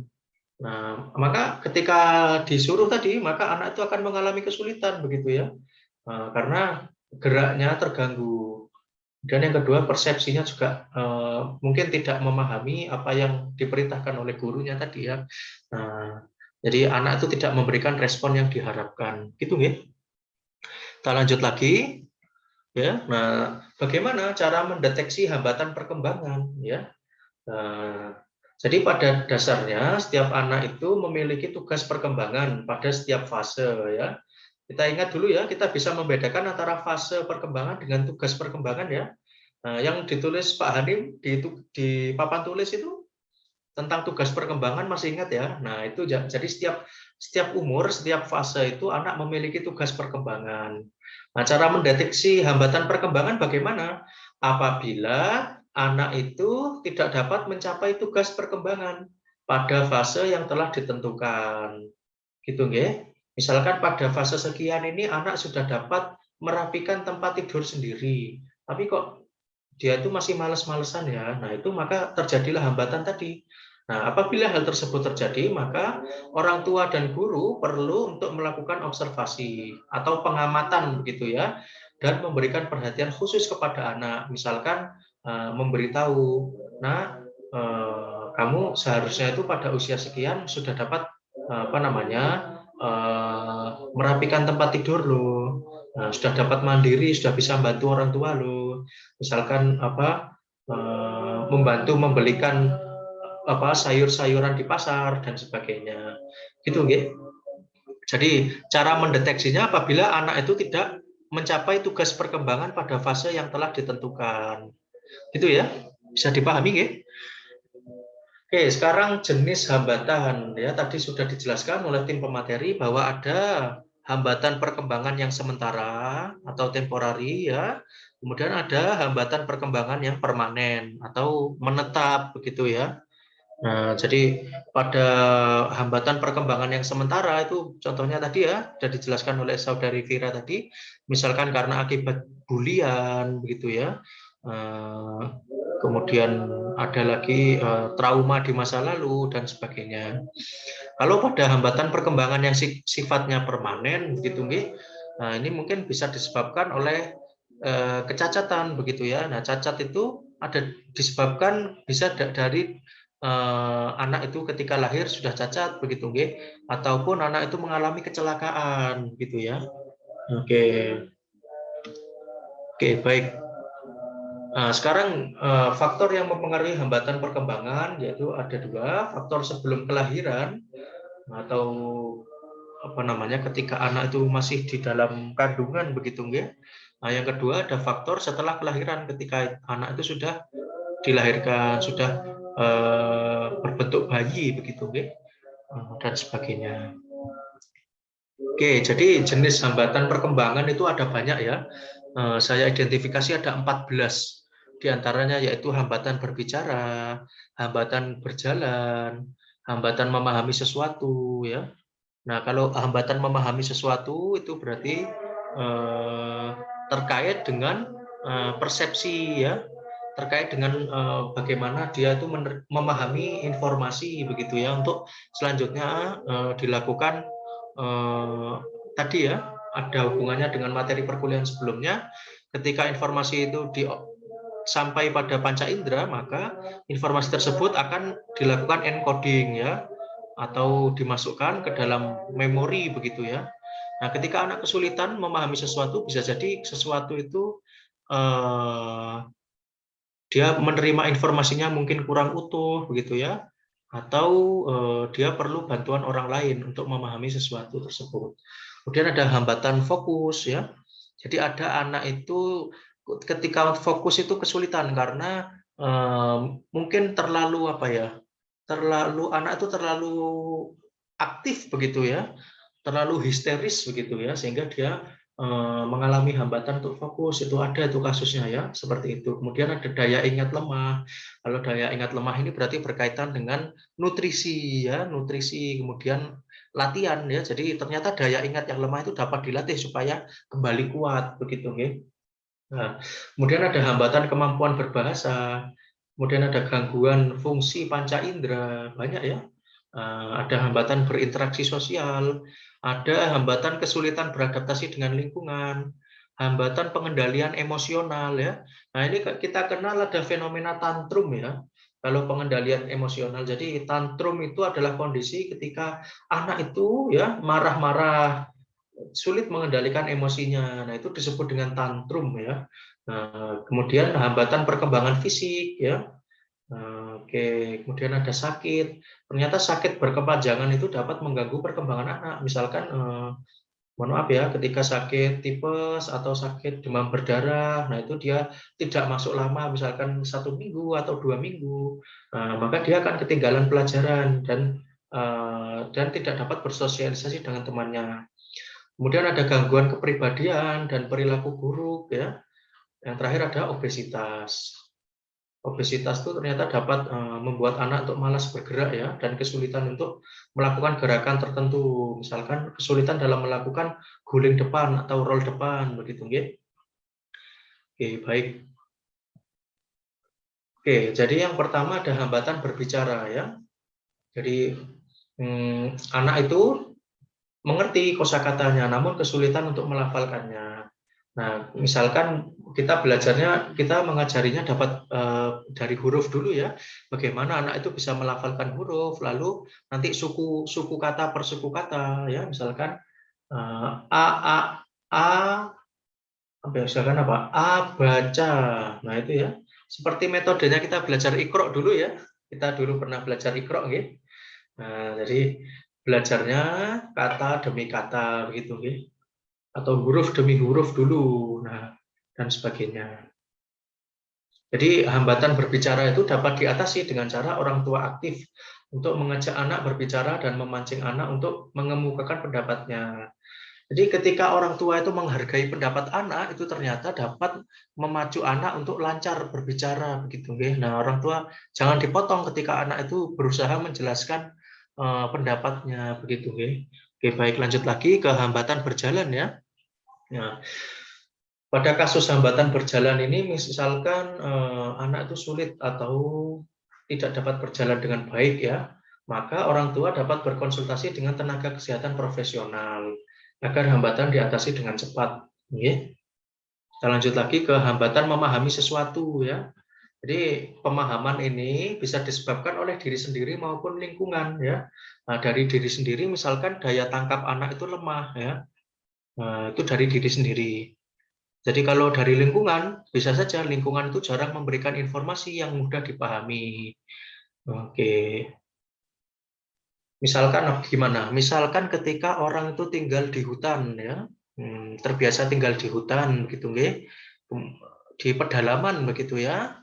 Nah, sehingga ketika mengetahui teknologi yang berkembang itu masih kesulitan karena lingkungan jarang memberikan informasi yang mudah dipahami. Itu ya. Oke, nah orang tua dalam kasus hambatan memahami sesuatu ini dapat membantu anak dengan cara memberikan penjelasan yang sederhana namun mudah untuk dipahami ya. Misalkan kita mau pergi memancing gitu ya.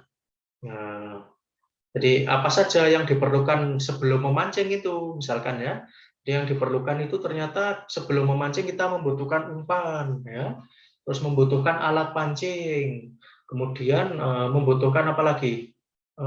Tempat untuk menaruh ikan. Nah, itu harus disiapkan. Nah, itu dalam rangka itu tadi orang tua membantu anaknya untuk memberikan penjelasan yang sederhana namun mudah untuk dipahami gitu nggih, sehingga anak memahami tadi tentang cara memancing ikan gitu nggih. Nah, sekarang hambatan untuk fokus ya. Jadi orang tua perlu untuk mengetahui penyebab anak itu kesulitan untuk fokus. Mungkin anak itu terlalu sering bermain gadget, terlalu sering memain HP ya atau tablet, kemudian sering menonton televisi dan sebagainya. Nah, maka ini tadi harus dibatasi ya porsi, misalkan karena berlebihan tadi anak berlebihan bermain gadget sehingga kesulitan untuk fokus. Nah, maka bermain gadgetnya itu perlu dibatasi gitu ya. Misalkan waktunya belajar ya belajar gitu ya. Tidak belajar lalu malah bermain, misalkan bermain Mobile Legends ya, itu tidak tepat ya. Oke, nanti bermain Mobile Legends boleh ketika waktunya untuk istirahat begitu ya. Nah, orang tua disarankan sering berkomunikasi dengan anak untuk menangani hambatan untuk fokus. Gitu, gitu. Nah, fokus ini ada kaitannya dengan perhatian tadi ya. Nah, bagaimana anak itu memusatkan perhatian misalkan pada materi pelajaran begitu ya. Nah, jadi perhatian yang baik maka akan menimbulkan fokus yang baik sehingga memudahkan untuk memahami memahami materi pelajaran begitu nggih. Nah, kemudian daya ingat lemah ya. Jadi daya ingat lemah itu terjadi disebabkan oleh dua hal. Bisa jadi karena nutrisi yang diberikan kurang, yang kedua daya ingat lemah itu terjadi karena kurangnya latihan gitu ya. Latihan perkembangan sejak dini yang kurang. Nah, asupan makanan bergizi itu ternyata dapat mendorong daya ingat anak. Misalkan ketika anak itu mengkonsumsi biolisin itu ya. Nah, saya sebut merek ini nggak apa-apa ya. Mengandung kurkuma plus dan minyak ikan. Nah, itu dapat mendorong daya ingat anak. Nah, itu nutrisi itu perlu diberikan ketika anak pada masa pertumbuhan, begitu nggih. Nah, kemudian bagaimana kalau latihan perkembangan daya ingatnya itu kurang, maka orang tua dapat membantu anak untuk menghafal sedikit demi sedikit namun sering dan konsisten. Misalkan menghafal sesuatu ya, kosakata berbahasa Inggris tentang sesuatu yang ada di dalam kamar. Jadi di dalam kamar itu ada apa saja? Misalkan ada o'clock ya, ada watch, ada jam, kemudian ada cupboard ya, ada lemari, kemudian ada bed ya, ada kasur, kemudian ada lem, ada lampu, ada window, ada jendela, ada door, ada pintu dan sebagainya. Jadi perlu dibantu ya, sedikit demi sedikit namun sering dan konsisten. Itu tadi kuncinya ya. Oke, berikutnya ada hambatan kemampuan berbahasa ya. Nah, kita dulu sudah mempelajari ya bahwa berbahasa itu dapat mempengaruhi struktur kognitif anak begitu ya. Nah, sebaliknya struktur kognitif anak juga dapat mempengaruhi kemampuan berbahasa anak. Sama-sama betul itu ya. Nah, jadi kemampuan berbahasa itu perlu ya untuk meningkatkan cara berpikir siswa ya. Dapat diajarkan oleh orang tua melalui komunikasi yang efektif dan baik. Nah, jadi penerapan lebih sering diterapkan dalam kehidupan sehari-hari ya. Misalkan bagaimana anak itu berbahasa yang sopan kepada yang lebih tua gitu ya. Nah, itu harus diajari sejak dini ya. Nah, bagaimana anak itu tadi ya berbahasa dengan baik dalam formal ya, dalam suasana yang formal, misalkan pembelajaran di dalam kelas itu ya, menggunakan bahasa yang enak didengar begitu dan sebagainya. Oke, baik. Kemudian ada gangguan fungsi panca indera. Ini lebih didominasi oleh gangguan penglihatan dan pendengaran begitu ya. Dengan mengalami hambatan penglihatan, maka anak itu kesulitan dalam menerima informasi ya. Dalam bentuk misalkan membedakan warna ya. Anak itu misalkan kesulitan ya membedakan warna hijau dengan biru gitu ya. Kemudian anak itu akan kesulitan untuk memperoleh gambaran visual. Sebaliknya, ketika memperoleh hambatan mendengar, maka anak itu kesulitan menerima informasi berupa suara. Kalau gangguan pada pendengaran tadi bersifat sementara, begitu ya, maka dapat digunakan alat bantu pendengaran ya. Kalau permanen ya, mohon maaf, tidak bisa itu menggunakan alat bantu tadi ya. Sehingga pada kasus orang yang mengalami kecacatan pendengaran yang permanen tadi, maka dia dapat menggunakan itu tadi ya, bahasa tubuh ya, bahasa tubuh dan sebagainya, gitu ya. Kemudian ada hambatan berinteraksi sosial ketika anak itu kesulitan berhubungan sosial ya. Dia dicontohkan dengan perilaku menarik diri atau minder begitu ya dari lingkungan dan pemalu ya. Maka anak itu ya, padahal anak itu seharusnya dapat bersosialisasi dengan baik dan bermain bersama sehingga peka terhadap teman-temannya, terhadap lingkungan sosialnya gitu ya.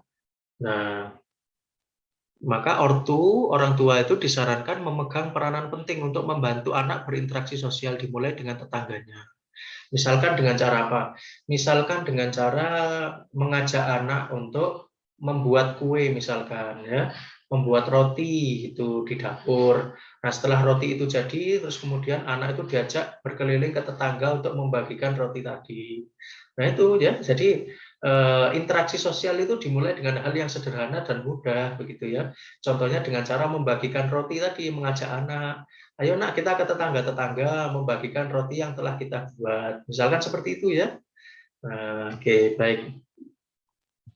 Kemudian ada hambatan kesulitan adaptasi dengan lingkungan, ya. Jadi adaptasi dengan lingkungan itu disebabkan oleh kurangnya pengetahuan anak mengenai pengalaman berhubungan dengan lingkungan sosialnya. Contohnya gimana? Contohnya anak yang dari kota lalu pindah ke desa. Nah, maka dia belum mengetahui ya adat istiadat di desa itu seperti apa. Misalkan apa namanya? Ada kegiatan di balai desa, balai RW begitu ya.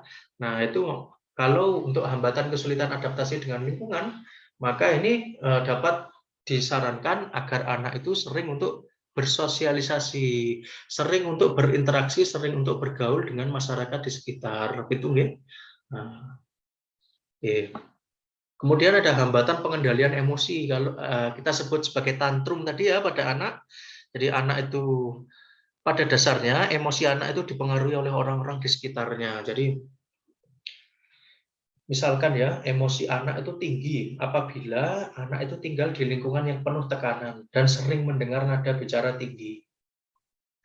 Akibatnya, emosi anak itu tidak stabil dan sulit ditebak gitu ya. Ya, jadi kita misalkan sudah punya anak nanti ya kita jangan ya membentak-bentak anak itu ya karena akan mempengaruhi emosinya begitu ya. Sebaliknya apabila kita berkomunikasi dengan anak itu misalkan kita panggil dulu, nak sini nak, nah, mau saya bilangin atau mau dituturi oleh orang tuanya, dipanggil dulu anaknya, ketika sudah dekat barulah disampaikan itu tadi ya apa yang mau disampaikan. Jadi teriak-teriak itu ya kalau bisa dikurangi ya. Teriak-teriak karena itu akan mempengaruhi emosi anak gitu ya. Orang tua berperan untuk memberikan contoh emosi yang baik kepada anak. Jadi tidak boleh ya orang tua bertengkar di depan anak itu tidak boleh ya. Tidak boleh.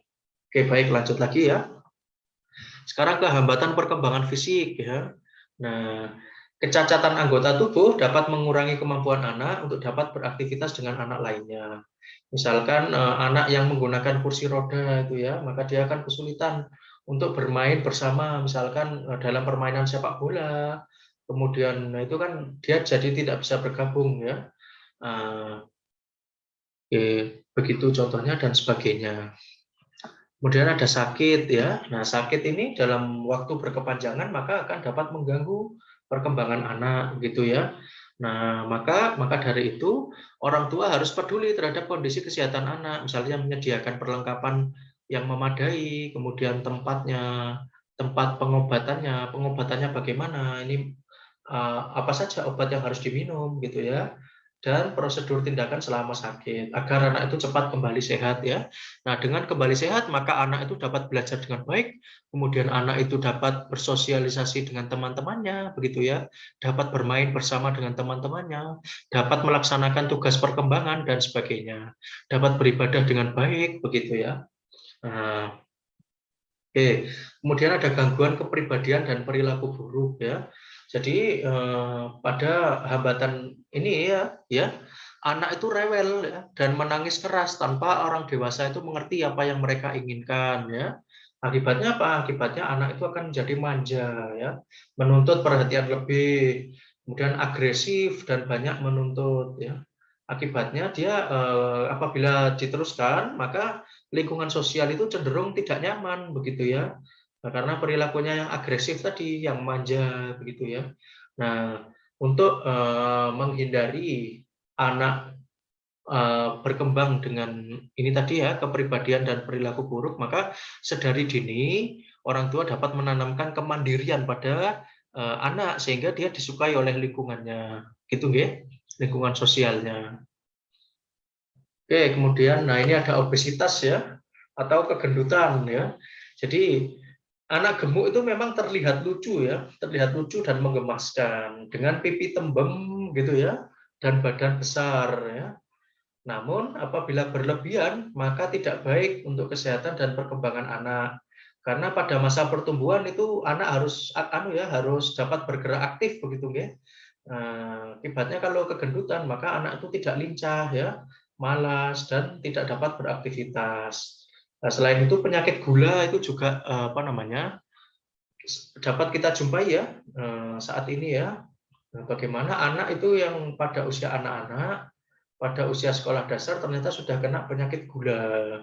Nah, itu maka orang tua harus peduli begitu ya, peduli. Misalkan memberikan porsi makanan itu sewajarnya kepada anak gitu ya. Kemudian ketika jajan itu diperhatikan oleh orang tua, misalkan jangan berlebihan begitu gitu.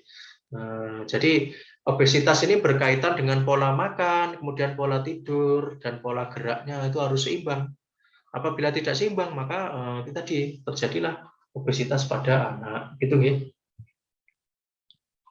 Oke, baik, itu tadi yang dapat kami sampaikan sebagai penguatan materi untuk hari ini. Apakah ada yang ingin ditanyakan?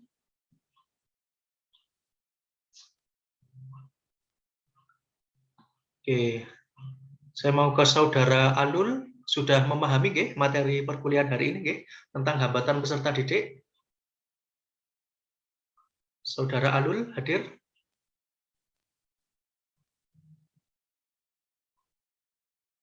Oke, saudari Uswatun Hasanah. Nggih. Sampun memahami materi hari ini nggih? Insya Allah, Pak. Insya Allah, ya baik. Terima kasih. Kalau tidak ada yang ditanyakan, nanti PowerPoint penguatan materi tadi akan saya share ke grup begitu nggih, untuk dapat dibaca bersama. Oke, lebih Oke, baik.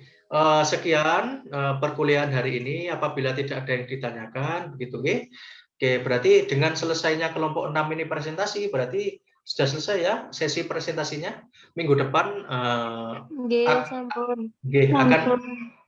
akan diisi oleh Pak Hanim untuk seterusnya begitu nggih, sampai dengan UAS begitu nggih. Oke, baik. Demikian Pak. perkuliahan hari ini. Kurang dan lebihnya saya mohon maaf. Terima kasih kepada tim pemateri yang sudah menyampaikan materi dengan baik, begitu ya. Kemudian terima kasih kepada mahasiswi Unum Blitar Kampus Ngawonggo yang sudah mengikuti perkuliahan online ini dengan baik. Semoga apa yang kita pelajari hari ini dapat bermanfaat. Oke, baik, terima kasih. Saya akhiri. Wassalamualaikum warahmatullahi wabarakatuh. Waalaikumsalam warahmatullahi wabarakatuh. Ya, boleh meninggalkan kelas ya.